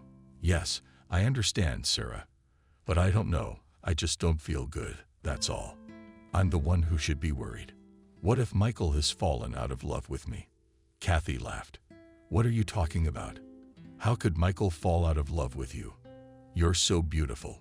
Kathy knew what she was talking about, was not spoiled by beauty salons and other feminine tricks. She was endowed with natural beauty. But Kathy insisted that Olya changed her hair a little, began to wear heels. At first the girl didn't seem to like it. But now her mother-in-law looked at her with pleasure and compared her with that shy girl Michael had brought. Not a drop of makeup, modest jeans, and a jacket. Naturally, the sneakers that all young people of the country are wearing now. In principle, it's the same Clara, only the hair, a little shorter and a little longer. Light, almost imperceptible makeup, a skirt just above the knee, and now an integral part of a stylish closet high heels. There's a car at the house on the signal. Oh, here we are. Clara suddenly stopped halfway to the door. Kathy laughed. Come on, Clara. Meet Dima too. During the year that Slaga lived with Kathy, they became very good friends. Kathy was not disappointed in her daughter-in-law. On the contrary, the girl reminded her very much of herself when she was young. Clara stood up for the truth, never passed by someone who needed help. So she had a young cat in the house, which the girl, risking her own life, caught on the river in Bologna. Kathy then scolded her so much not for the cat, but because she was very frightened. No cat, even the most beautiful one, is worth your life. What if you'd fallen off if you'd fallen? Would you have thought of that? Michael arrived and you didn't. Slaga smiled and remained silent. Why are you smiling? You know, Kathy, it's so nice when you fight with me. It's been a long time since anyone has been so worried about me. Kathy just flailed her arms. I mean, look at her. I'm trying to tell her that she can't do that. She's like Smith, and she's in the middle of nowhere. In fact, they both realized that swing. Ginger cat, hungry, dirty, and skinned, tied them together even more than the fact that they were now related. 2 weeks. The two of them had nursed him back to health, fed him. And now, the shaggy beauty just couldn't get out of their arms. Clara jumped outside. Kathy followed. She saw her son right away. She saw no one else but Michael, my son, and he kissed his wife soundly, throwing her a surprised look, then grabbed her and her mother in an armful and surrounded her. How have I missed you two? After a few seconds, set them on the ground. Mother Slaga, meet my comrade, this is Liam. Slaga, we have to get him married in 2 weeks. Slaga smiled. So Kathy's life has flooded everyone. Let's go inside. We've already got the table set. Everything's hot. Liam and Michael looked at each other strangely. Mom, here's the thing. There's another person coming with us. Kathy felt her legs weakening. She didn't know what was wrong. Mom, don't worry. I found Dad. Clara and Simeon picked Kathy up from both sides because she started to fall. The woman tried to pull herself together. Mommy doesn't remember anything at all. Michael opened the car door and Ethan got out. He was still thin, but clean-shaven in a suit cut. Ethan. They all heard a long, low scream. Ethan suddenly jerked as from the current he stared at her, then took a step forward. Kathy. She threw herself at him, and Ethan was already shouting across the street, Kathy is mine. Michael watched in amazement as his father wrapped his arms around his mother and pulled her against him. Liam muttered, here comes the stress. You think he remembered everyone? He sure did. Look at him. 10 minutes, if not more. Kathy and Ethan stood there with their arms around each other. No one was in their way. What's 10 minutes? Compared to the time they hadn't seen each other. Finally, Kathy pulled away. Ethan, if you only knew how much I've been waiting for you. I didn't believe for a minute that you were dead. Kathy, if it hadn't been for Michael. He killed his son. Wow. I have a grown-up military son that you, Kathy, raised alone. Tears ran down Ethan's cheeks. Why are you here so far from Moscow? Kathy didn't have time to answer. Hello, please tell me if Kathy Jackson lives here. A cab car stopped near them, and a beautiful dark-haired girl got out. She was holding a notebook. Yes. Kathy looked at her in surprise. I'm sorry. Who are you? Adriana got out of the car. It was obvious that the woman had been napping on the road, and now she was squinting in the sun, trying to get a good look at everyone on the street. Yes, that's exactly who Kathy didn't expect to see here. So many kilometers away from Moscow, Betty got out of the car. Kathy looked at her mother-in-law in silence. Kathy, I came to see you because I couldn't live with myself. I thought I could die in peace, but I couldn't. I was tormented by conscience and longing. I came here to apologize. I realize that it's not my forgiveness, that such things are not forgiven. But forgive me, I've been very nasty. It only seems that I don't care. I should have fallen at your feet a long time ago. I was so ashamed I wanted to die. And now I realize that the grave sin is not for us. The old woman knelt down. Michael and Kathy rushed to her. They lifted her up. Betty was crying. That's the kind of companion she was. She had certainly never seen one. Cindy, too, was flapping her long eyelashes in surprise. During the journey, she had already gotten used to the fact that the characters, and in general the nature of the old lady was so. Adriana's mother froze. She could already hear Ethan's voice. Tears made it hard to get a good look at her. Not Kathy, not her grandson. Mommy, hello. And then the woman saw. Ethan, my son. We had to call an ambulance after all. Adriana, I felt so bad that she fainted, and she immediately said it was real. The doctor made an appointment, said the woman was strong, just overexcited. Everyone forgot about the table. Kathy and Ethan sat by Adriana's bedside, and she kept talking in low voices and holding her hand, Kathy and Ethan at times. Betty dozed quietly on the couch. Michael, Liam, Clara, and Cindy were sitting on a bench in the yard. Liam sighed. Look, I never thought in my life that I'd be a part of such a family history. In fact, I always thought it could only happen on TV. Cindy smiled. That's for sure. Michael, his wife, and said, You know what, Liam? I think I'll take time out and listen here. My wife is a young mom, now a dad and grandma too. Liam gave him a quick glance. You'll take it up with Mom, of course, but she's already had hers. Is it possible to hold a grudge for so long? You're probably right. Here we'll have 2 children at once. Clara. The woman pressed herself against him harder instead of answering. Liam sighed. I envy you, brother, with white envy. I won't have such a scenario. Cindy immediately asked, Aren't you 2 married? And they looked at each other. But then Kathy and Ethan came outside. I was amazed at how much my mother had changed, and my father's eyes were shining. Well, has everybody gone into hiding? We shouldn't have saved so much salt. Everybody to the table. Liam immediately gave his elbow to Cindy. May I escort you to the table? Cindy jokingly curtsied and put her hand on Liam's arm. Later, when it was time to put everyone to bed, Liam whispered to Michael, Something tells me that I won't be in a hurry to sign a new contract this time either. Adriana managed to convince everyone that they would be better off in Moscow. There's plenty of room for everyone. Ethan needs a checkup. Young people need to live. There are more opportunities there. I'll be happy. If you're around every day, I'll ask for forgiveness. Kathy looked at Ethan, at Michael. But it's for the men to decide in any case. In 3 weeks, the whole big company was leaving for Moscow. Kathy was reduced to sobbing. Her students, led by William Smith, came to the station to see her off. They even brought flowers, which made Kathy's tears flow. Liam, too, was traveling with them. Just yesterday, he had made Cindy an offer she could not refuse, namely to marry him. Betty imagined the shocker Sam would be in when he was informed. The train moved. Everyone stared out the window in inertia. Everyone was thinking about something else, but no one else in the company had any sad thoughts. Ethan hugged Kathy. I told you I'd be back. Subscribe and click the bell. Benjamin, have we finally waited for our daughter to get married? Lauren was making herself pretty in the mirror. I can't believe it. I want Kayla to be happy at last.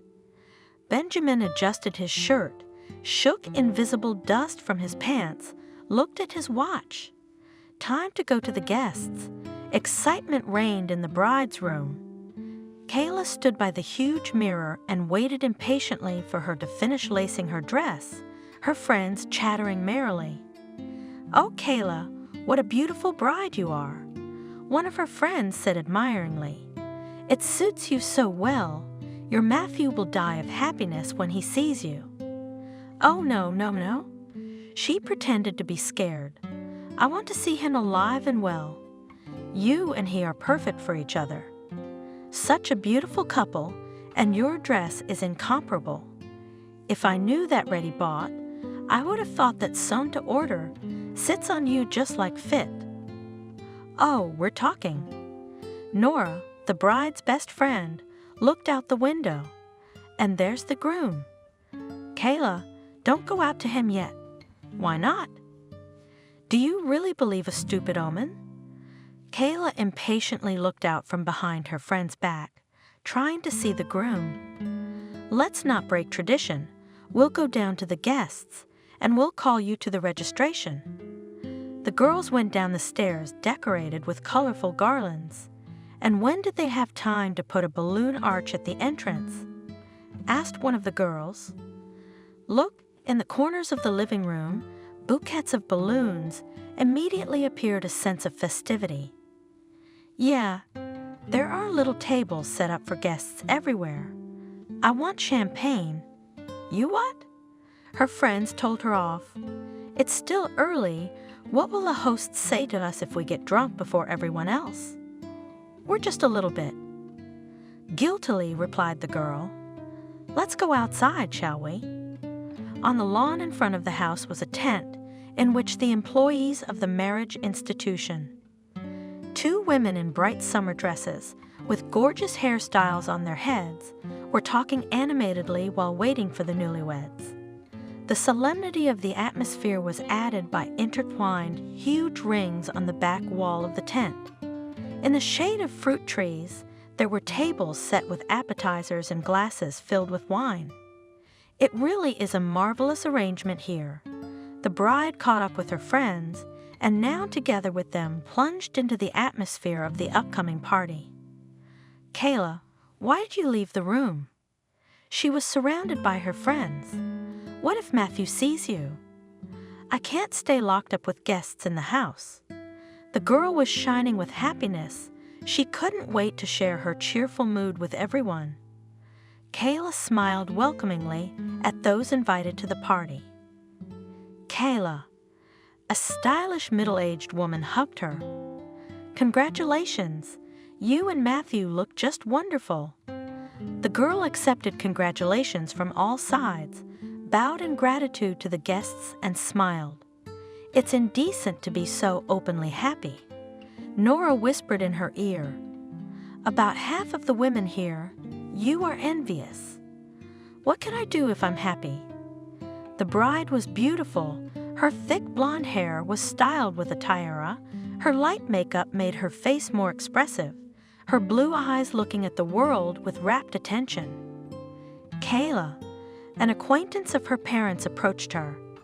"Congratulations, you look very beautiful today. Where is the groom?" "I don't know." Blushing with pleasure, the girl replied, "I haven't seen him today." "You are just made for each other." The woman squeezed her hand reassuringly. "Kayla." Suddenly she heard the voice of the groom. "I've been looking for you. Come quickly to me. I missed you so much. What are you doing?" The bridesmaid stopped him. "Don't you dare go near her. It's bad luck. Just be patient. The party starts in 15 minutes. But I just wanted to kiss her." Matthew tried unsuccessfully to make out his fiancée in the crowd. "You'll get over it," one of the girls told him. "You have a long and happy life ahead of you. You'll kiss again." Upset Matthew disappeared into the crowd. Honored guests, parents, bride, and groom. Finally, the toastmaster announced, It was time for the marriage ceremony to begin. The guests, laughing and chatting, reached the tent, where the music was already playing, and the employee of the marriage ceremony, in the microphone, invited everyone to come closer. Kayla, the bridesmaids took the bride under the arms. "Come on, the groom's probably waiting." "Yes, come on, the wedding will not wait." "Don't worry," said one of the girls, noticing how Kayla's hands were trembling. "All is well. The guests are in place. The fun is starting." "Where's Matthew?" Looking around at those present, the bride asked, "Where did he disappear to?" The guy was offended. Someone answered from the crowd. They chased him away. The guests laughed and began to shout, "Matthew, come out. The bride is waiting for you." Don't be afraid. Marriage is not scary at all. It's even pleasant. Or maybe he was afraid of the first wedding night. The men teased the groom. It happens. "Matthew, we can stand at the door for support." "Dad?" Kayla was about to cry. "Where's Matthew?" "Have you seen him?" "Yeah, he's around here somewhere." "He can't have gone far. Don't be nervous. Maybe the man had to go out on his own." "Let's wait a minute. Guys," the girl looked back at the groom's buddies. "Where's your friend?" "Yeah, he's around here somewhere. He'll be right with you. He knows it's time to get the party started. Some woman came to talk to him. A relative of yours, I think. Maybe your mom?" said Kevin. They left together and have not yet returned. Kayla always disliked Kevin. She thought he had too much influence over her boyfriend. "My mom is next to me." Kayla took her mother's hand. "Where's Matthew?" Kevin shrugged his shoulders. "I have no idea. Let's look for him. He couldn't have really run away, could he? Or maybe you're the one who tried to talk him out of marrying me." "Why?" The young man stared at her perplexedly. "I have no reason to upset your wedding." "Kayla," Nora snapped at her. "Don't be crazy, your Matthew's coming. What's the guy got to do with it? He always looks at me like he doesn't want me to marry Matthew. Maybe he likes you." The friend tried to lead the distraught bride away from the house. "Well, do you want us to go through all the rooms with you?" "I do." "I have to find my fiancé." "I hope this isn't some stupid joke to tickle your nerves." Kayla walked up the steps into the house, looking in every room. Nora followed her. "Kayla, calm down. Maybe Matthew had a drink and fell asleep," she urged. "I think he's outside. He's lying on a bench somewhere in the shade. Yes, and he can't hear the noise of the guests." Kayla was concentrating on opening one door after another, not paying attention to her friend. "We've been through almost every room. You can see he's not in the house. Let's go outside. They must have found him by now. Now they can't wait for us." "Wait, I haven't checked my parents' bedroom yet." "Are you crazy? What would he be doing in their bedroom? He's not an idiot. Come on, don't get yourself worked up." Kayla, not listening to her, had already opened the door. "Well," Nora pounced on her when the girl suddenly stopped like a stumbling block. "Did you make sure there's no one in there? Let's go to the guests. What are you standing there for?" Her friend looked over the bride's shoulder and gave a quiet ouch. Kayla, on her parents' wide bed, the naked bodies of Matthew, Kayla's husband-to-be, and Lara, her aunt, her father's sister, were entwined in a passionate embrace. The lovers were sound asleep, not the least bit afraid of being caught off guard. The girl turned around and silently ran to her room without noticing anything around her. Kayla, Nora could barely keep up with her, frantically thinking of what to do. "Wait, don't be so hot. Stop, please. What are you going to do?" Kayla flew into the room, ripped the tiara out of her hair, threw it on the floor, and then began to remove her dress. The thin fabric immediately ripped. "Kayla, don't do this, please." Her friend rushed to her, wanting to hug her, to comfort her somehow, but Kayla pushed her away. "Help me get it off." Pulling the laces from behind, the bride said, "Otherwise I'll rip it." "Kayla, don't do anything stupid." Nora coaxed her, helping her with the lacing. "Not stopping me." Kayla had already changed into a casual outfit when there was a noise and laughter in the hallway. "Is there anything I can help you with?" Nora asked in desperation, looking at her friend sympathetically. "How can you help me? I want to die." "Kayla, my friend." The girl hugged her. "Is he worth your life? I believe you're in a lot of pain right now, but I know you'll be able to bear it with dignity. Shall we go to the guests? I don't want to see anyone. Help me sneak out of the house, distract them for a minute. But you'll have to explain yourself. You can't just walk away. I'm with you, you'll be fine." Nora released her from the hug, squeezed her hand tightly, as if she wanted to convey her confidence and strength. Kayla looked at her silently and left the room. "Kayla, where are you going to disappear to?" Her father snapped at her. He was in a cheerful mood. "First, Matthew, now you've disappeared. I hope you're not going to sneak away from us and get married in secret somewhere. That would be very romantic, but the guests are waiting. They want to party." The guests, who took part in the search for the groom, laughed and clapped their hands. "My daughter?" her mother asked, noticing that Kayla had changed her clothes. "Where is the wedding dress? Why did you take it off?" The smile slowly fell off her face. By the feverish gleam in Kayla's eyes, the woman realized something was wrong. "There's the groom." The father was relieved to see Matthew in the crowd. "Well, thank God, everyone's here. Where have you been, you wretch? The bride and guests have been looking for you." And he was busy.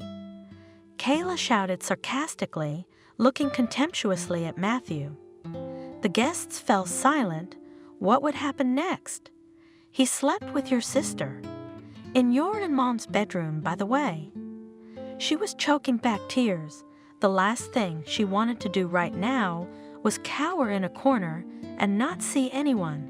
But she knew she couldn't avoid talking to her parents. "What are you talking about?" Her father looked from his daughter to Matthew and Lara with horror. Kayla was frightening to look at, her face slim, her eyes so sad that Benjamin wanted to grab his daughter to hold her close to protect her from harm. Matthew did not raise his eyes. His face was crimson. Only Lara looked at her brother defiantly. "My God!" The man clutched his head. "Lara, are you crazy? What are you doing?" "I'm sorry." There was not a shadow of remorse in the woman's voice. "I couldn't resist. Matthew is such a sweet boy." She ran her hand over the young man's cheek, and he blushed even more. "So cute and so passionate in bed," she laughed. "Lucky you, niece." Lara looked at the girl mockingly. "Do you realize what you've done?" Benjamin said, looking angrily at his younger sister. "You seduced the husband of my daughter, your niece. How dare you, on their wedding day? He is not my husband," corrected Kayla indifferently. "Fiancé, now ex-fiancé. It doesn't matter. My father dismissed it. You ruined my daughter's happiness. What shame. What are we going to say to the people at the party?" "I want to remind you, little brother," Lara said mockingly, "I paid for this whole party." "What are you worried about, Benjamin? No one was left out of pocket." Now we all calm down, pick up snot, wipe tears, dress up, and as if nothing had happened, go to the guests. They have long been eager to start the holiday. Let's not deprive them of it.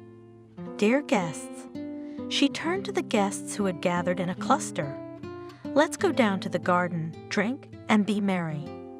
Now the hosts will sort out this little misunderstanding, and we will finally begin the ceremony. The guests talked quietly amongst themselves and went down to the garden. Sweet auntie. Kayla held herself together with all her might. It was so vile on her soul, as if she had been dumped in the mud. Let this feast be yours. I don't even mind if you want to marry Matthew. He's all yours now. Whatever you want to do. He has no obligations to me. I release him from them and won't interfere with your little pranks. Isn't that what you wanted? The woman only snorted contemptuously and followed the guests. Kayla's gaze fell casually on Lara's husband, who couldn't understand what all the fuss was about. There was a mute question in his eyes and anxiety on his face. Uncle Gary? She turned to him. I'm sorry. Please forgive me, and I'm sorry. I can't stay here anymore. I'm stuffy. Kayla headed for the exit of the house. Stop right now.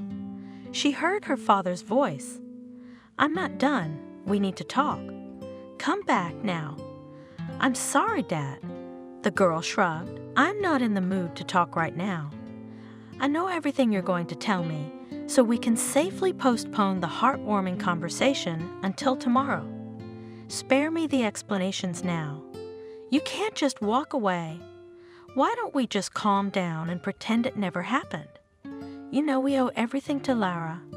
Yes, Dad. Kayla said tiredly. I remember that we owe Aunt Lara everything, that we depend on her. Everything we have is hers. You work for her. I hear those words day in and day out, and there's nothing we can do about it. We have to put up with it. But that doesn't mean she has the right to seduce my future husband. We don't know who seduced who. Benjamin tried to stand up for his sister. Dad, don't be a laughingstock. It's obvious who's who. Are you trying to protect her now? I realize we have to do something to keep the guests happy, and you're sorry if the money's wasted. Really, daughter? Benjamin blushed at her words.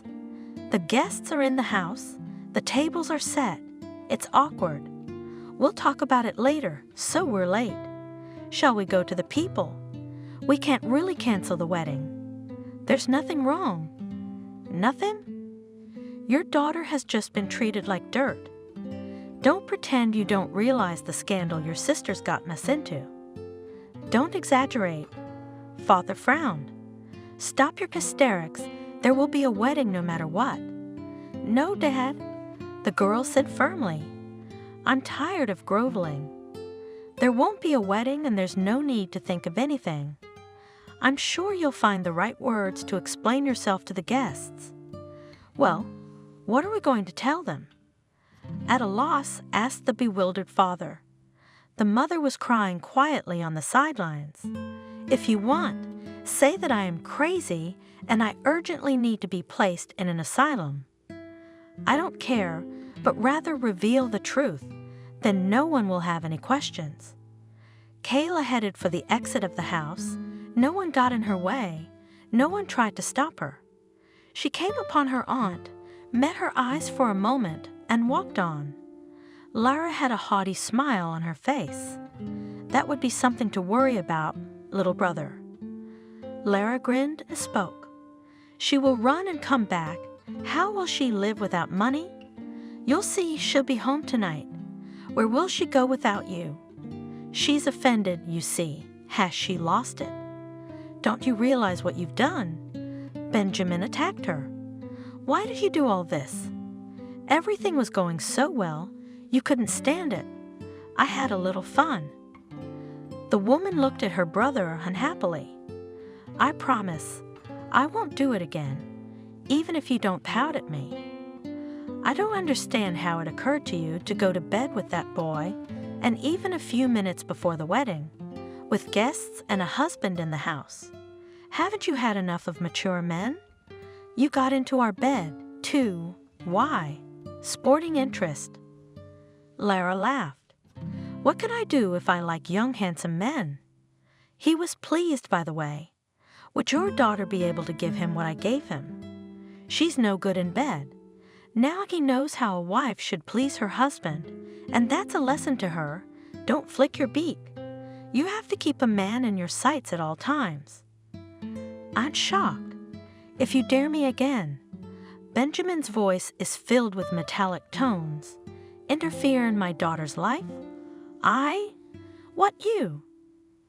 What will you do, Benjamin? Lara squinted her eyes. Remind you where you belong. Don't you forget yourself. Don't you ever raise your voice to me. Enough moralizing, it's time to go down to the guests. Think what you're going to say to them if you can't talk sense into your daughter. On the lawn, the guests languished in ignorance. The employees of the marriage institution impatiently looked at the clock. The appearance of the owners of the house was greeted with applause. What happened? It was coming from all directions. It's time to start the party. Our throats are already dry, and we haven't had a poppy in our mouths since morning. Where's the bride? Where's the groom gone again? Why do you always lose them?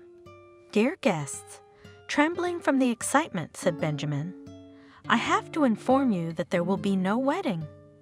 What do you mean there won't be a wedding? What's the matter? Is someone dead sick? The crowd erupted again. There have been unforeseen circumstances. Please forgive us for spoiling the holiday.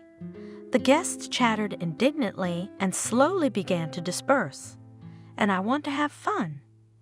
A cheerful voice suddenly sounded on the lawn. Why are the guests leaving? It has begun. Rolling her eyes to the sky, Lara said, her husband, holding a champagne glass in his hand and not firmly on his feet, blocked the way. Calm your husband down, Benjamin asked. We don't need another scandal. Gary, shall we go home? The woman spoke affectionately, taking her husband under her arm. The party is already over. Darling, the man, swaying with cloudy eyes, stared at his wife. I don't want to go home. I want to have fun. Why is everyone leaving? Stop them. He nimbly grabbed the arm of one of the guests, trying to hold on, but the man pushed him away sharply. Gary lost his balance and fell right onto the appetizer table. There was a pitiful clinking of clinking glasses. Champagne spilled. No drunken man screamed. What's the pity? That's how money goes in the sand. He laughed drunkenly and crawled on his knees, trying to pick up the sandwiches that had fallen into the grass. Hey, waiter, bring the tray. What's the point of wasting it? Enough, Lara said sternly. She took her husband under her arm and tried to get him to his feet. Get up. Damn you. Let's go home. When did you get so drunk? Leave me alone. He yanked his arm out. Don't touch me. It's a shame we didn't get to go to the wedding. The day was ruined. Benjamin, Lara threw an angry look at her brother. What are you standing there for? Help me get him in the car. Can't you see he's out of his mind? Drunk Gary was picked up and led to the car. I don't want to leave. He wouldn't go. Benjamin, tell her we haven't had a toast to the young ones yet. Matthew, Kayla, be happy, guys, shouted the man, breaking out of his arms. Love each other. Bitter. Why doesn't anyone yell bitter? Be happy. Tears sprang from his eyes. Lara, he cried, I love you. Let me kiss you. Benjamin, tell her we must celebrate your daughter's wedding. Gary, calm down. Benjamin urged him. We'll drink to the health of the young couple, but now go home. They got him into the car. Lara nodded goodbye to her brother and drove off. Finally, all the guests left. Benjamin sat with his wife in the tent on the lawn and looked sadly at the set tables. He smoked one cigarette after another. Evelyn cried quietly. What a beautiful couple they could have been. I was so happy when Kayla confessed that she had fallen in love with Matthew, literally from the first time she met him. Do you think his daughter will forgive him? Of course she will. She's a sensible girl. Benjamin said thoughtfully, remembering the evenings when the young man first stepped on the threshold of their house. Daughter, Benjamin, rubbing his hands together, entered his daughter's room. I want you to meet a very interesting young man. I hope he will be a good husband for you and a reliable business partner for me. And when I'm old, he'll be the head of the firm. What can I do if God didn't give me and my mother a son? I have to figure out who to leave my inheritance to. Dad, Kayla laughed, looking at her father. Do you seriously think I'm going to marry the man you choose for me? I'd like to believe that your first concern is for your daughter's happiness and then your business partner. Of course I am, silly. Her father kissed her on the cheek. But I don't want some gambler, without a tribe and without a family, to turn your head and take over the management of our firm. Remember history. Rich parents always try to make their daughter happy. Have you forgotten that this is the 21st century? I think I can arrange my own life. I'm sure you'll like Matthew, and you'll thank me later. He's a young, but very smart and promising young man, and he's already running one of the divisions of his father's company. If we merge the business, which I don't doubt at all, we'll be so strong, no competitors will be afraid of us. I hope he's at least handsome. The girl sighed tunefully. Yes, he is. I'm sure you'll like him right away. My mother and I wish you nothing but happiness. Darling, Mother intervened in the conversation. When will your acquaintance come to us? I think in a couple of days, and you, daughter, put on your best dress. Try to impress him. It won't be hard for you. You're a beauty. Kayla, without noticing it, was looking forward to the appearance of the young man in their house. Everything was ready for the meeting. The girl looked furtively at her watch and still shuddered with surprise when the doorbell rang. Matthew? She heard it and felt her heart race. Come in, please. Don't be shy. Make yourself at home. The young man entered the living room after his father. This is my wife, Evelyn, and this is my daughter, Kayla. The new acquaintance gave each of them a bouquet of flowers, handed a bottle of cognac to her father, and kissed first her mother's hand, then Kayla's. Goosebumps ran down the girl's skin. It's very nice to meet you. Matthew looked at the girl with interest. She blushed with pleasure. The young man was really handsome in Holland. The father was not deceived. Kayla thought with a laugh, we should take a closer look at him. Maybe we can really have something. Why are we standing here? Her mother came to her senses. Let's go to the table. Everything's ready. Matthew kept his eyes on Kayla. She was embarrassed under his piercing gaze. There was much talk of business at the table. Benjamin praised Matthew for his entrepreneurial spirit, admired his success. Kayla was mostly silent, listening to her guest's leisurely pace of conversation. You excuse me. Finally, the young man rose from the table. I have to go, unfortunately. Oh, that's too bad. Evelyn was saddened. But you'll come again, won't you? We had such a good time. I will. The guests bowed ceremoniously to their hosts. It was a pleasure to meet you. Kayla, my daughter. Her father addressed her. Show Matthew out. The young people went outside. Kayla, the young man spoke to her. Let's go to the movies, shall we? Do you like movies or do you prefer the theater? I don't know, the girl was confused. We still know each other so little. I think I've known you for a long time. Trying to catch her eye, said Matthew. If someone had told me that Benjamin had such a beautiful daughter, I would have asked to visit. So shall we go to the movies? Well, okay. The girl answered shyly, unable to resist the charm of her new acquaintance. And what picture will we watch? It doesn't matter, just to spend this evening next to you. He was silent for a moment. And let's put aside the ceremonies and go to you. I agree. Kayla laughed. Give me your phone number. I'll call you and arrange a meeting." They exchanged phone numbers. It was a pleasure to meet you. The young man kissed her cheek. The girl blushed with pleasure.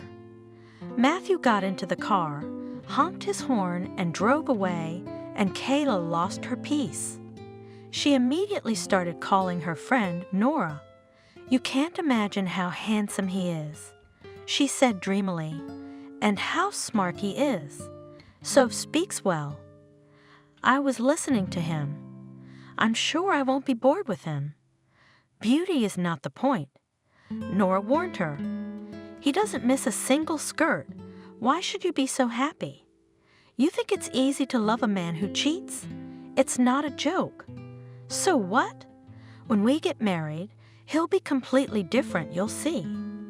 My love will do wonders for him. It's just that he's searching for his ideal. And you've decided that Matthew's ideal is you?" "I'm sure he is," Kayla said enthusiastically. "No man can compare to him. He's every woman's dream. How many men have you seen to compare?" snorted her friend. "You've only known him for a little while, and you're ready to jump into marriage. What if it's love at first sight? You're stupid. You will have more than one night to cry into your pillow because of him, knowing that he is somewhere with another spends the evening. Think before you speak, yeah. It's easy to lose your freedom, but you don't want to have to bite the bullet. And I believe he'll be all mine. I can make sure he never looks at another woman again. You don't doubt me, do you?" "I don't doubt you, but I don't doubt him. The humped man can only be fixed by the grave," Nora said doubtfully. "You'll cry with him." The young people began to see each other. Matthew could not see his beloved every day because the business took too much time, but the meetings were always long-awaited and joyful. Not being able to see each other often, they called each other on the phone every evening. Sometimes they chatted until the wee hours of the morning. "Kayla, how would you like to go to a nightclub together? Relax, have some fun." "I'm in." The girl said yes. "It's been so long since I've been there." "Then I'll pick you up tonight?" "Okay, I'll be waiting. I miss you." "I miss you too. See you later." Bye. Kayla lay in bed for a long time, smiling into the darkness of the night, Matthew's voice in her ears.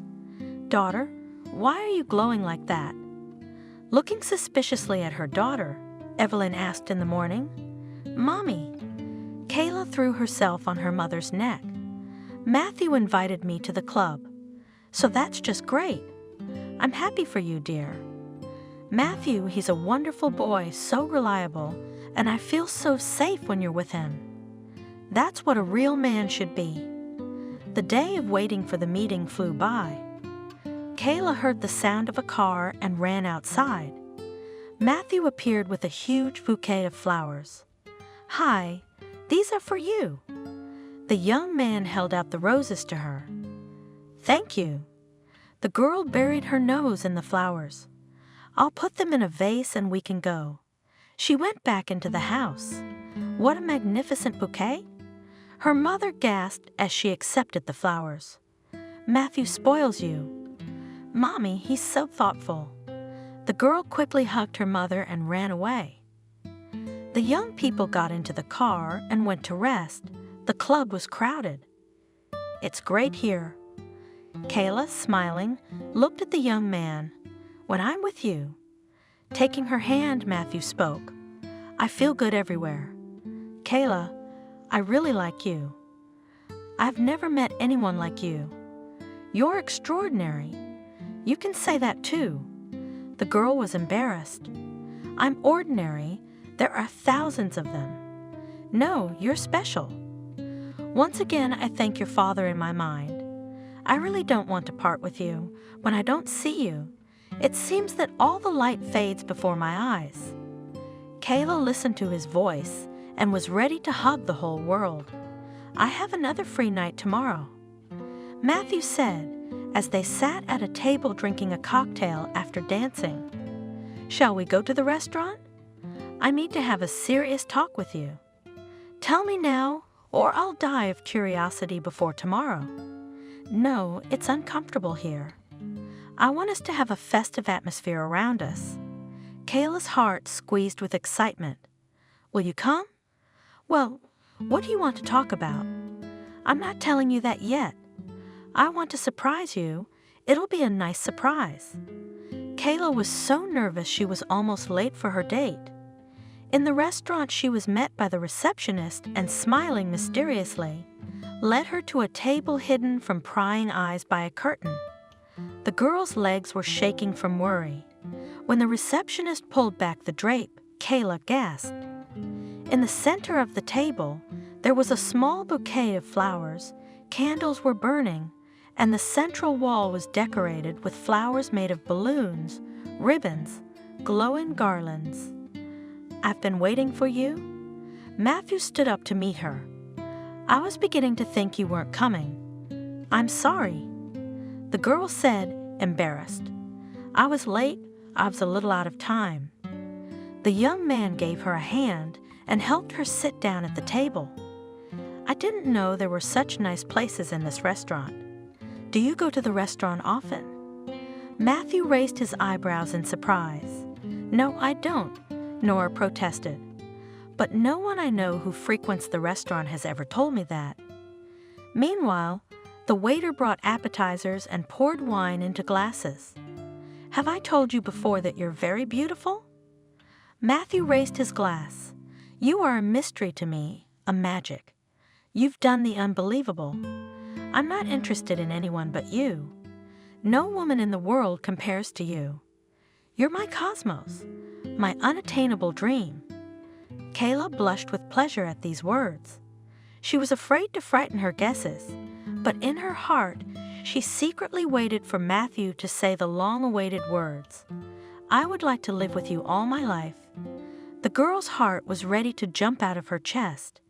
I have a surprise for you. At these words, the parterres slid apart and the magician entered. The girl laughed merrily.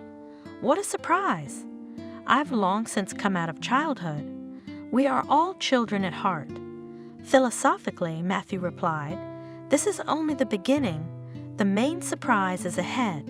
The magician, making some incredible movements with his hands, took out a live rose from the depths of his tailcoat and handed it to Kayla. Then he took her right hand in his palms, mumbled something to himself, and suddenly released her hand. Matthew! Kayla's breath caught, and on her ring finger was a ring of two thin, delicate intertwined rings of white and yellow gold. On top it was set with 3 small diamonds, which shimmered with sparkles in the glow of candles and garlands. It's just unbelievably beautiful. She looked up at him with eyes full of admiration. But how did the magician slip the ring onto my finger? I felt nothing at all. The man, smiling, bowed in a bow. A sleight of hand and no fraud. He replied, bowed once more, and disappeared behind the parterres as suddenly as he had appeared. My dear, will you marry me? Satisfied with the effect he had produced, Matthew waited for an answer. Yes, of course I will marry you. Tears sprang from Kayla's eyes. Why are you crying? This is so unexpected, so unusual. I'm crying with happiness. I love you. And I love you madly.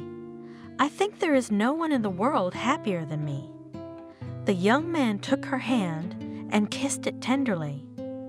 I am also happy that such a girl reciprocated me. She looked adoringly at Matthew. Now we have to announce to everyone that we are going to get married. The days until the wedding will drag on for an agonizingly long time, but I'm willing to wait as long as it takes, because the reward is you. They reached toward each other and fell into a long kiss.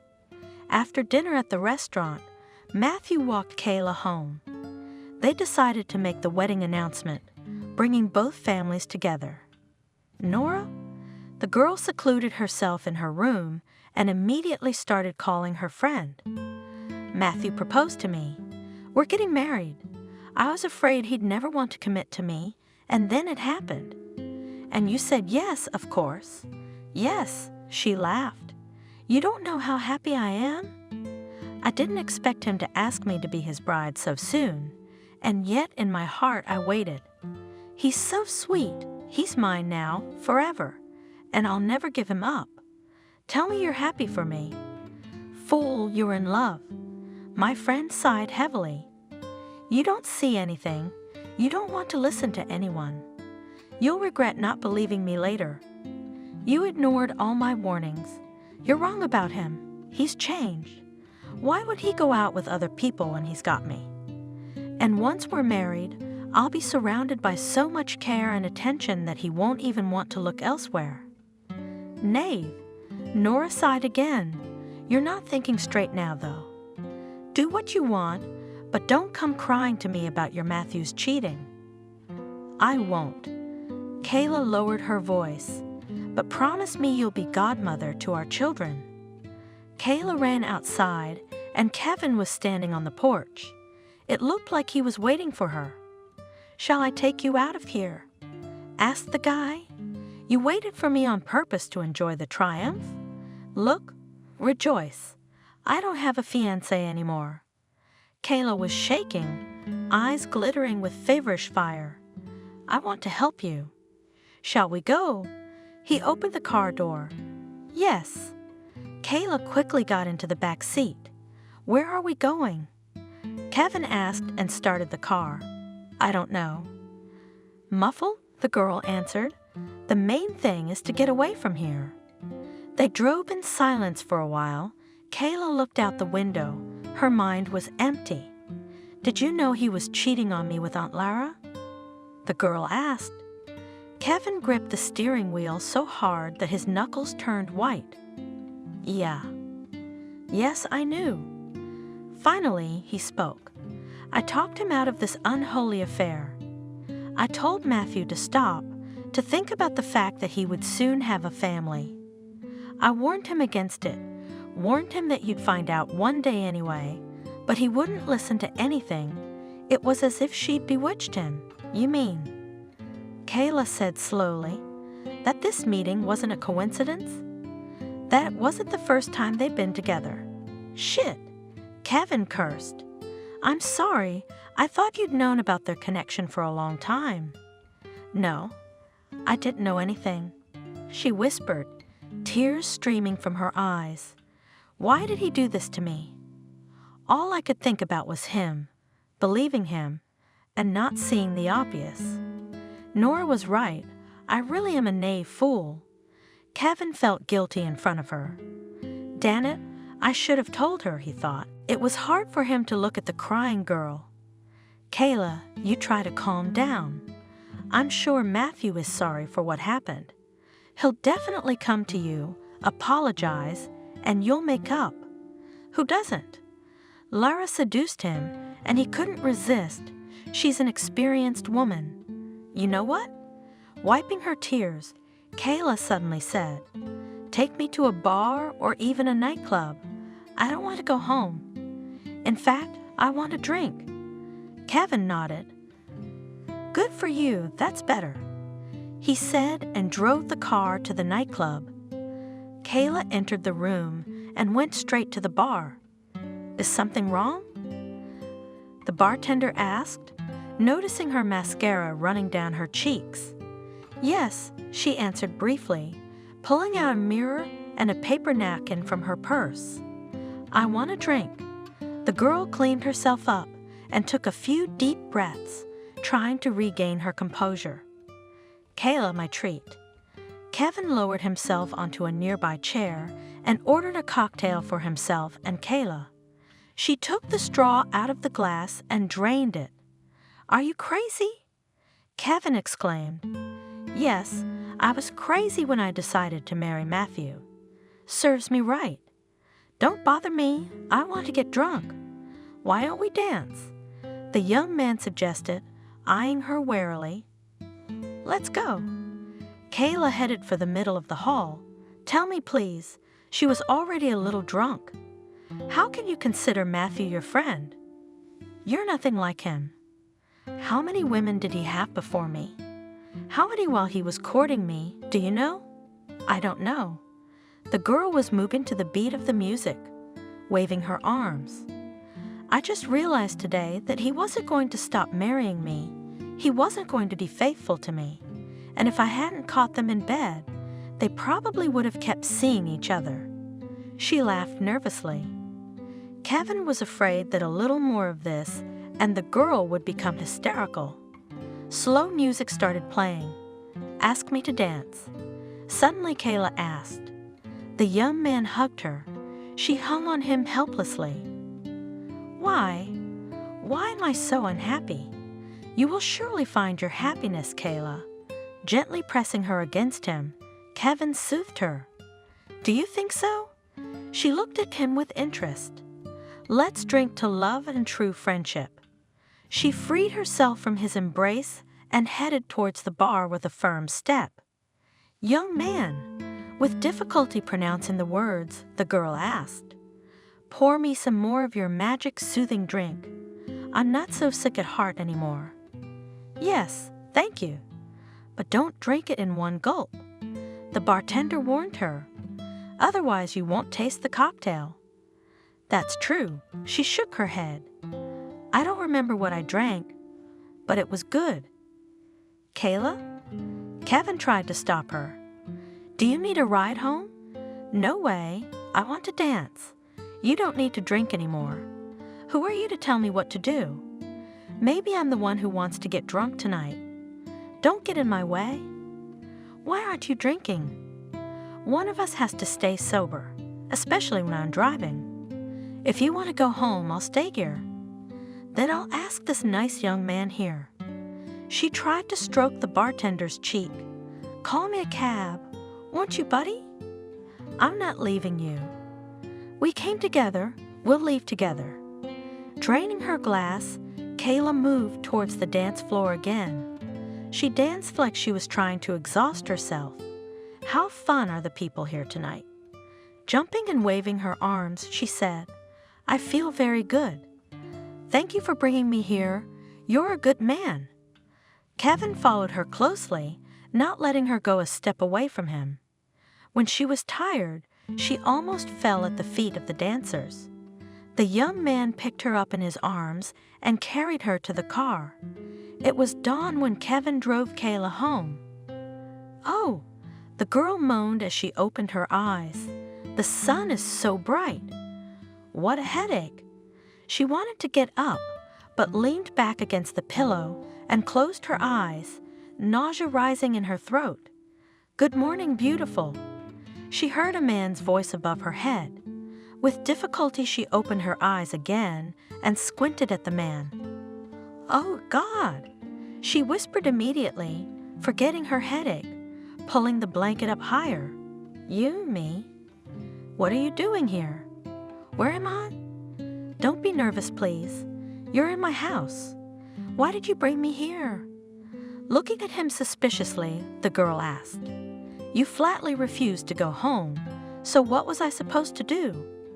Here, have a drink. He handed her a glass of water and a pill. It'll make you feel better. I hope you're not going to poison me. She said and took the pill. I don't remember anything. No wonder. Kevin laughed. You drained almost half the bar last night.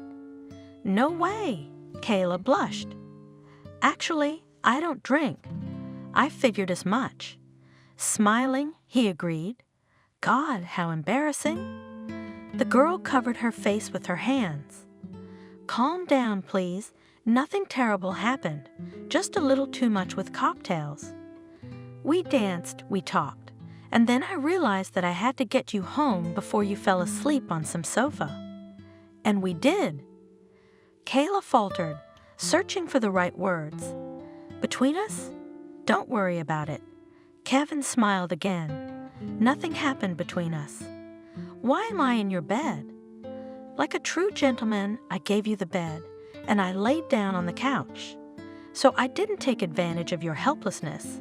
Your honor was safe tonight. You can rest assured. There's something else I forgot to tell you. Oh yes, your cell phone. He took the phone out of the nightstand and handed it to the girl.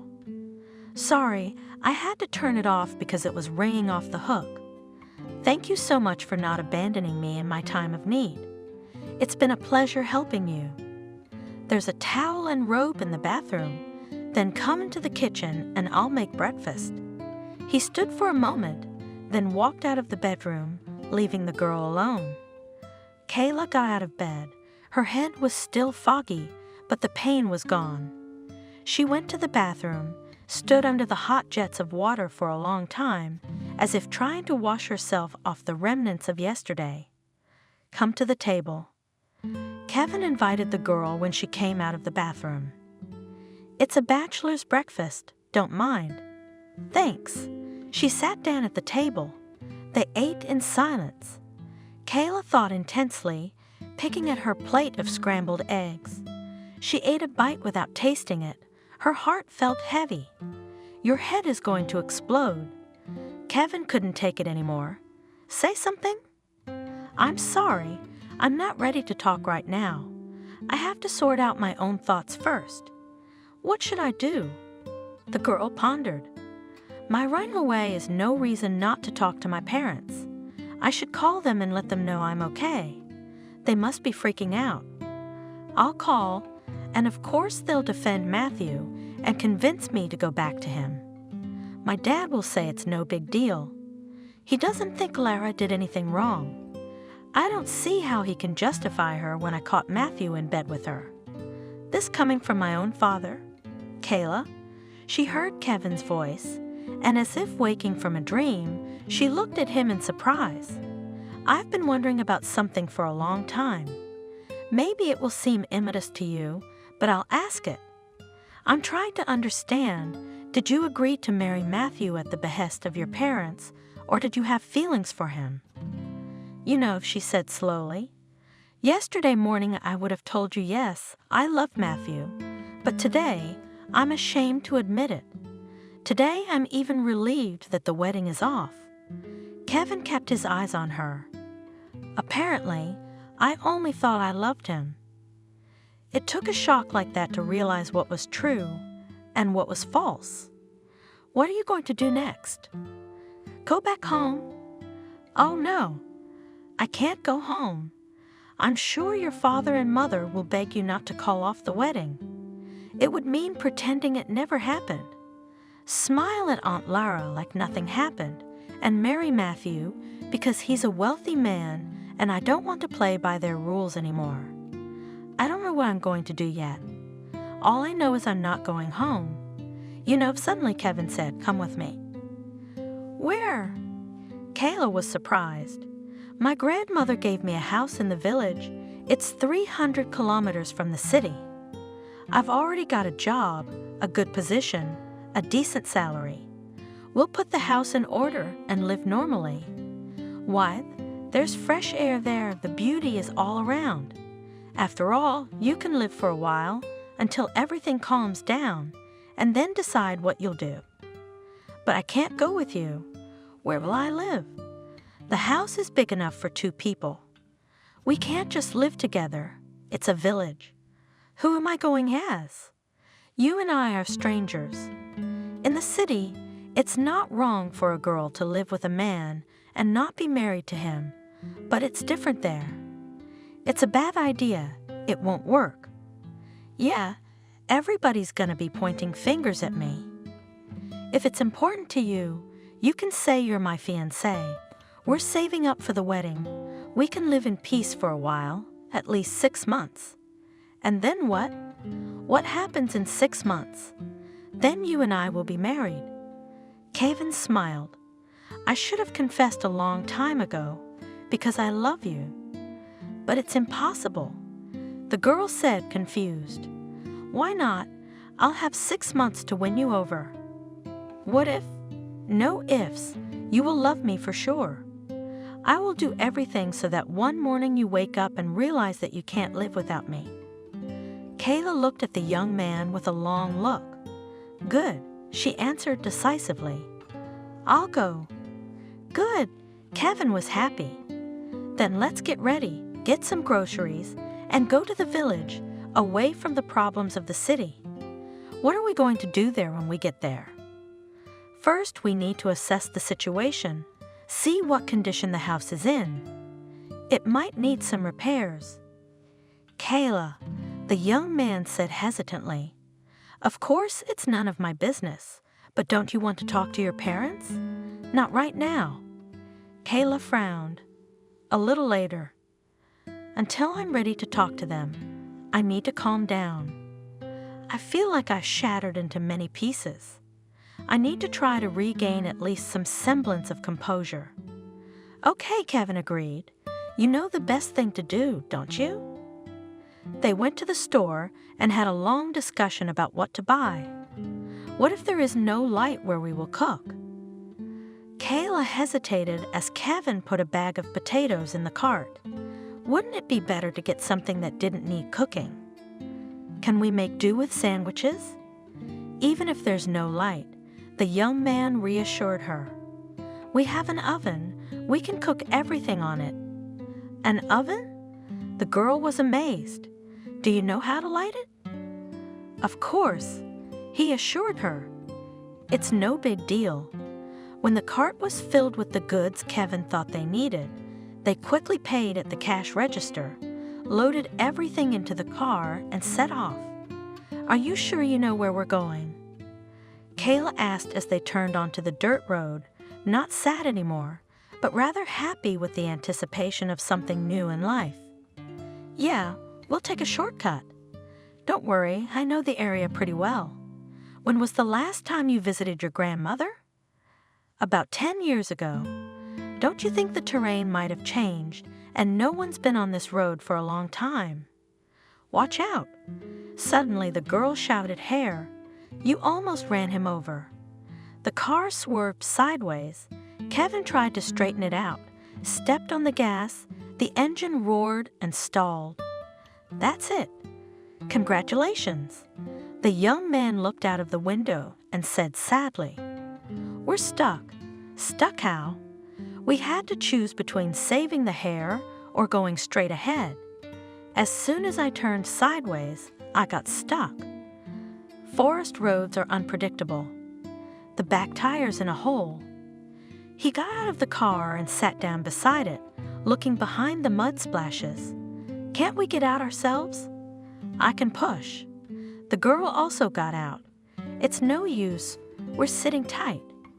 "We can wait," Kayla said cheerfully, "for someone to come through and help us. We could stand here till the third coming. I was a fool to take a shortcut. If we were on asphalt now, we'd be here long ago." Quiet. Kayla suddenly cheered him up and grabbed his arm. "Do you hear that car?" At this time on the road really showed a car. The driver stopped a few meters from the travelers. "What, guys?"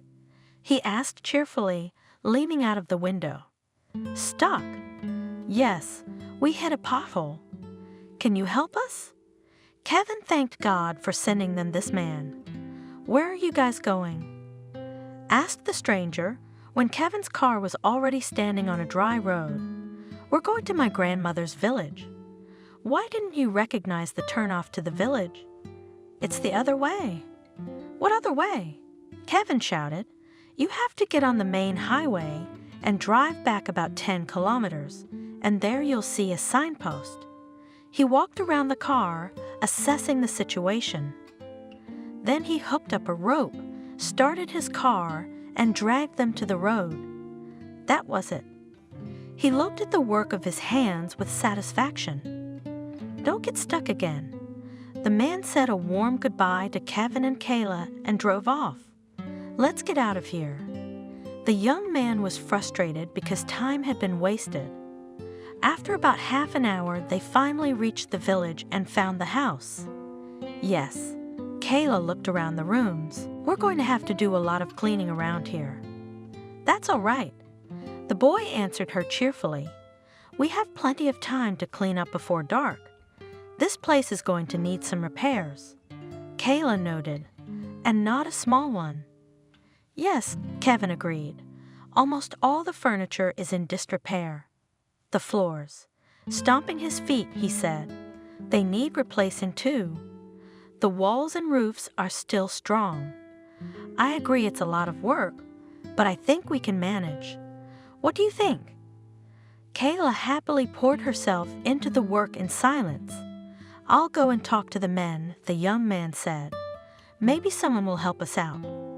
All right, I'll take a look around. Kevin left. The girl was left alone. She looked around the rooms with interest, looking at the pictures on the walls. The owners. Suddenly she heard, "Hello, hello." Kayla stepped out onto the porch and saw a woman smiling good-naturedly. "Are you the ones who are going to live here now?" "We are." Kayla watched her with interest. "It's good to be young. My name is Clara." "Kayla, nice to meet you." "We have nature here. The air is clean. Just live and enjoy. You should renovate." "The deceased hasn't done it in 5 years. That's why we came here, to fix the house." "Why are you going to do it alone?" "It's not that kind of work. I'll talk to my friends. We'll get you all the wallpaper in the house in no time." "Don't worry, we'll clean it up." "Oh, thank you so much." Kayla was at a loss. "That would be great. It's too early to say thank you." "When are you going to tile it?" This weekend." "Oh, that's great. We'll come over and help decorate all the rooms." "Don't look at me like I'm old. I can still do a lot of things, and my friends are just as perky as me." "You look around." Clara told me to take care of business. I'll go get help. By evening, the house was cleaned. "You guys must be hungry." Clara realized, "I'm an old geezer. I'm out of my mind. Come to my place. I'll feed you." "Thank you." Kayla tried to refuse. "We have everything."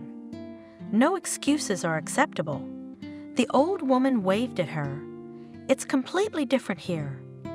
Kayla said thoughtfully as they drove back to town, late at night, tired. "Strangers offer their help, and it's easier, isn't it?" "Anyway, I like it." "I'm glad you liked it." Kevin smiled. "We'll finish the repairs, and then we can move in."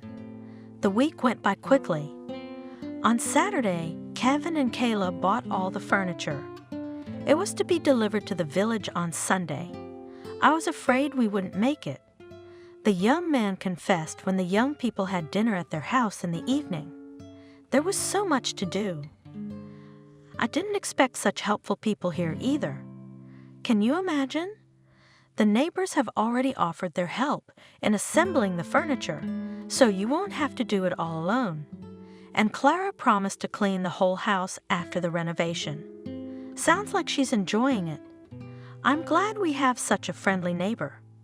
Sunday all day, I didn't even have time to sit down to rest. "Guys," Clara stopped by when the furniture was already assembled. All that was left was to set it up and mop the floors. "Finish up here and come and have a bath. It's the nicest thing to do before the work week, to wash off all the dirt." "Oh, right." Kevin caught on. "I have my first day of work tomorrow." Tired, Kevin and Kayla fell asleep. Kevin had to go to work today. The first thing that came to her mind when she woke up was looking in the new refrigerator and pulling out a plate of eggs. Yawning and pulling himself up, the young man peered into the skillet. How delicious it smells! Where did the eggs come from? Clara obliged. Kayla smiled. "Why are you up so early?" "I could have made eggs myself." "Sit down." The girl put the contents of the frying pan on plates. "I want to go to the city." "Why?" Kevin looked at her questioningly. "I've decided to stop hiding. I need to talk to my parents. Maybe now they'll hear me. I'm under no illusions, though. Dad's probably still mad." "You're right. We'll have to talk sooner or later." He took the car keys out of his jacket. "Here, it'll be quicker." "Oh, and one more thing." He took out some money and put it on the table. "Take it. It'll come in handy." "Kevin," the girl looked at him gratefully. "Thank you so much for your support. I will definitely come back. Kayla saw the doubt in Kevin's eyes, all the way she thought about what she would tell her parents, but the conversation didn't go the way she imagined. "Kayla," her father shouted when she appeared on the doorstep. "Where have you been all this time?" "No call, no message. My mother and I almost went crazy. My daughter," her mother wailed, hugging her. "At least Nora called and said you were all right. We didn't know what to think. I needed to be alone. Too much had happened lately." The girl went to her room and started packing. "Where are you going?" Dad was surprised. "I'm going to move out of your house. I am an adult. It's time to start living on my own." "And where are you going to live?" Dad grinned. "Most importantly, on what?" "Don't worry, Dad. I'll work. I'm going to the country. I don't want to stay here anymore." I didn't know Matthew had decided to trade city life for country life. "What's Matthew got to do with it?" Kayla asked, still packing. "It's over with him. I'm going with Kevin. He's got a house in the village, and we've been renovating it this week. Kevin's already got a job, and I'll find something to do. We'll be all right." "Kayla," Mother cried out in horror. "Listen to yourself. How can you seriously say such a thing? Are you going to live in the country, in this stable, surrounded by marginalized people? And this Kevin, how could he let you do repairs? Yes, he's a real exploiter. You're crazy. Who did you trade Matthew for? With him, you could have had a home, you wouldn't have had to work, and in a year you'd be giving us grandchildren. And now what? What are you going to become in a year in the country? My God, this is my daughter talking. Mom, I can do my own thing in the country, believe me. How can you think of self-development there? Do you think you'll be happier with Kevin? With that bastard? He's no match for Matthew. Matthew is such a subtle, intelligent boy. Father, why don't you say something?" Evelyn turned to her husband in despair. "Oh yes," Kayla nodded. "Matthew may be smart, but it's hard to argue with that. I just don't want to have to guess every time he walks out the door. Did he go to work or did he go to bed with another rich, great-aged lady like my Aunt Lara?" "You're wrong, daughter," Benjamin interjected. "Matthew loves you." "Yeah, he made a mistake, but that's okay. You don't know how much he regrets it. We all make mistakes sometimes. Don't be so hot. Learn to forgive. Come on, stop fooling around. We've played enough. You've shown your independence. We realize the little girl has grown up, but you have to stop. Come home. That's enough. You've had enough." The father tried to take the suitcases from his daughter, but she gently pulled him away. "You still don't get it. I'm not joking or playing around. I'm serious about starting a new life. I'm tired of fitting in, of playing the good girl." "Well, think about it. Why do you want to do all this? You have a home here. We're close by." The girl saw her father struggling to stay calm. "What awaits you in the village?" "Kevin? Who the hell is he and where did he come from? You know him not well enough. Leave him alone. In a week he won't even remember you. And Matthew? You know each other perfectly well. You're hurt now, we understand, but it'll pass. You just give Matthew a chance to make it right. Do you hear me? Why don't you say anything?" "Dad, I can hear you perfectly well, and I know what you're going to say next. You think you're scaring me with the difficulties? What makes you think Kevin is exploiting me? Why on earth would you advise me to leave him? Because you think he's bad. Oh, right, because you have Matthew. He's an example of a fine family man who can provide a woman with anything her heart desires. I even know what's in store for me. I'll live at home, surrounded by beautiful furniture, all my wishes fulfilled at the click of a button. I'll give you grandchildren, a beautiful future. Only me and my children need Matthew no more than expensive furnishings. We'll give a certain status to a young, successful businessman. He will come when he wants, leave when he wants, and in between work and home, seek comfort in the arms of other women. What's next? Is this the life you parents have in store for your daughter? Kayla, the mother cried, we only care about you. Matthew is already like a son to us. We love him. And you're used to luxury and comfort. How can you live long in the country? Don't you think I know what you're worried about? Kayla shifted her gaze tiredly from her father to her mother. You hope to keep your business intact. You don't care how Matthew and I get along. You think you have the right to tell me who to live with, how to live my life, because you're going to provide us with money. And you remember to remind me of that every day, but I don't need it.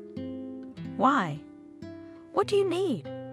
What is there in this stinking hole but not in our house? What else do you need? My father didn't hold back anymore.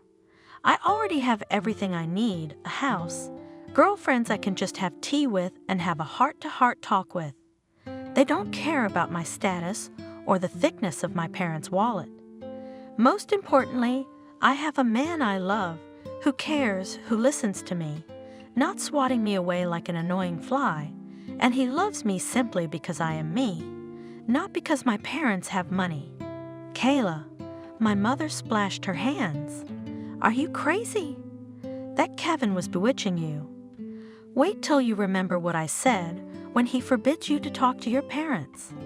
Leave him for God's sake. Listen to us. We've seen a lot of things in life, and you're inexperienced. You're easily fooled. Mom, do you realize that I'm really happy now? Daughter, father coughed. Because of you, our whole business is falling apart. Think of your mother and me. We've done so much for you. We can't lose everything because of your resentment.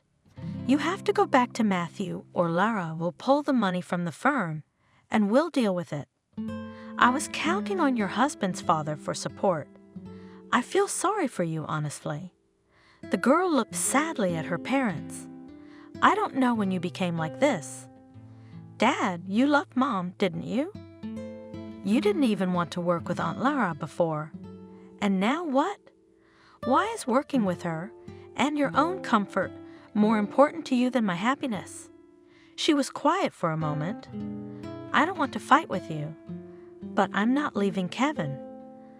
Let's end our useless argument here. I guess we're not speaking the same language yet. She was determined to leave. Kayla, don't go. Please stay. Her mother begged her. Okay, you'll go back to Kevin, but later. Stay at home. We'll think it over, talk it over, take our time. Don't do anything stupid. Please, sweetheart. Mom. Kayla stopped, hugged her. I love you, but I'm not staying. I hope someday you will understand me and forgive me. The girl got into the car, waved goodbye to her mother, glanced at the house. Her father's figure loomed in the window. Is she gone? Benjamin asked. Gone, hard, sighed Evelyn. What are we going to do now? The man went into his office, sat down at his desk, propped his head up with his hand, and said gloomily into space, Why did I get involved with Lara? I wouldn't owe anyone anything now. A heavy memory was weighing on him. Benjamin had berated himself more than once for agreeing to do business with his sister. At the time, it seemed to him he had made the only right decision. Slowly we're building up sales. Benjamin paced the office. Funds are tight. You could take out a loan. The wife stammered. I'm all over these loans. The man sat down abruptly in his chair. Profit is only enough to cover debt obligations, and there is not enough left for development. But others also take loans for development, and the bank refused us this time because we already have a lot of loans. We need an investor. Then we could not only quickly close all the loans, but also increase turnover. The niche is profitable. Household appliances will always be in demand. So none of your fellow entrepreneurs will give you money. Maybe they would, but they would have to share the company's shares, and I wouldn't like that very much. I don't know what's going on. I don't want to mess with strangers. While Benjamin and Evelyn were discussing the problems of the family business, the doorbell rang. I'll get it. A woman came up. Lara? Benjamin heard his wife's surprised voice. What a surprise. What brings you here? And why alone? Where's your husband? Hello, brother. The young woman threw herself at the man's neck. Am I glad to see you? There you go, sister. He hugged her. Tell me how you are. I came to visit you. Husband? He's dead. I'm free again. Dead how? Evelyn gasped. Why? Why didn't you call? We would have come to support you. I beg you. The guest wrinkled her nose. Died of old age, it's already clear. Don't pretend you didn't know who I married. We were surprised at your choice, of course. He was a good husband to you and seemed to love you sincerely. And you must have loved him too. Otherwise, why did you marry him? What kind of love are you talking about, Evelyn? My husband was twice my age. His only virtue was that he was rich. And yet I shouldn't have told you. The lady of the house lamented. We are not strangers to him. We'd like to see him off to his final resting place too. There was someone to see him off without you. Lara waved her hand carelessly. So don't worry. The main thing is that I'm fabulously rich now. All movable and immovable property has gone to me. Lately, as I felt, I began to take interest in the affairs of the company, the owner of which was my husband. So I can handle it. I have reliable people. You must be tired from the road. Evelyn caught on. Come on, I'll show you to your room. We'll meet in the kitchen in half an hour. The woman quickly assembled a festive table for her sister's arrival.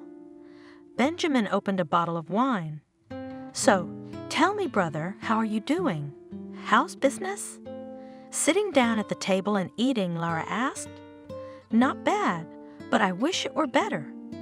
Benjamin frowned. What's holding you back? Lack of money. The bank refused to give me a loan, and I wanted to buy more goods to cover my debts. Trade is going well, but there's very little money left for development. So they're just stagnating. Listen, brother. Lara clapped him on the shoulder. I'm ready to invest in your firm. You? Benjamin was surprised. Why, I have the money, so what will they be idle? We'll make a family business out of it, you know. What do you say, brother? I gotta think about it. Think. I'm in no hurry. But I won't wait long. The money has to work. Benjamin thought all night and called his sister in the morning. Lara, I agree. Good. She was happy. I'll tell my lawyers to take care of the contract, and we'll meet to discuss the terms. A week later, Benjamin sat in the negotiating room and scrutinized the contract. Lara, I don't get it, do I? The man reread the terms of the deal over and over again. Now you own the majority of the firm? Why are you scared? The woman laughed. We are our own people. The fact that I have the majority of the business in my hands is logical. I have invested my money. I've paid off all your loans, and then, it's only on paper, I have a higher percentage, but you are still in charge here. I'm not even gonna get involved in running the firm. It's yours. You should have known, Benjamin thought, that I was getting into bondage, but I gave in to persuasion and promises, and now I'm paying for my cowardice, and what could I do? At the time, working with Lara was too tempting to calculate the risks, and I didn't want to think that the whole thing would backfire on me. I still had the business, I had plenty of work, and I had a family to feed. I was waiting for my daughter to grow up to strengthen my position. And this is how it turned out. Benjamin stood up, went to the bar, poured cognac into a glass and drank it. What to do? How to bring back the rebellious daughter? Meanwhile, Kayla bought groceries, dishes, and all the little things she lacked in the household and got into the car. Suddenly, the phone rang. Kayla, hello. She heard the cheerful voice of her friend. How are you? You're not in touch at all. You're in your village and you don't show your face. Nora, it's so good to hear from you. I'm just in town, but I'm on my way back to the village. Where are you? I want to see you. Is there a coffee shop nearby? Why don't we sit and talk for a while? Okay, I'll wait for you. Half an hour later, the friends were already sitting in the nearest cafe. I can't get used to Kevin, Kayla admitted. He's nothing like Matthew. What do you mean different? Nora wondered. He does all the housework with ease. I'm used to having helpers around the house, and Kevin can do everything himself. You know, he can even cook better than me. He can't be bothered to clear the table, do the dishes. So it's good that you don't like it. I don't get it. Is he a homebody who doesn't socialize? On the contrary, he's new at his job and his coworkers already like him. Does he offend you? No way. Kayla made big eyes. He is ready to carry me in his arms, fulfills all my wishes. Friend, you are the happiest woman. Nora exclaimed, I envy you. Thank God you got rid of that pompous, self-righteous peacock, your Matthew. What a life you'd have had with him. Nothing but tears. I suppose you're right. She glanced furtively at her watch. Can't wait to get back to Kevin. She asked with a smile, I'll admit it, honestly. Yeah. Kayla blushed. Go. I'm happy for you. Say hi to Kevin. I'll be sure to come visit. The friends hugged each other warmly, said goodbye, and Kayla left. The days flew by. Kayla, one night after dinner, Kevin suggested, why don't we go for a walk by the river? I'd love to. The girl loved their evening walks. How nice is it here? She said dreamily, looking at the thick fog that was rising from the river. Kevin put his arm around Kayla and smiled. Maybe your parents had gotten better since last time? He asked hopefully. I wouldn't count on it. Kayla answered. Besides, the situation with Matthew hasn't changed. My aunt isn't interested in him anymore, but she is interested in working with his father, and his father will only agree to work with her if Matthew and I get married or if he gets 15% of the company. There's no way his father's gonna go for that. It's a vicious circle. My parents are still mad at me. Kayla, I know we're not at a fancy restaurant or even a restaurant. Anyway, whatever. But I wanted to ask you something. About what? She smiled. Will you marry me? He asked, holding out a ring box to the girl. Kevin. The girl looked at him with tear-stained eyes. Of course, I would love to be your wife. Even without your parents' consent? Even without my parents' consent. I love you very much. I love you too.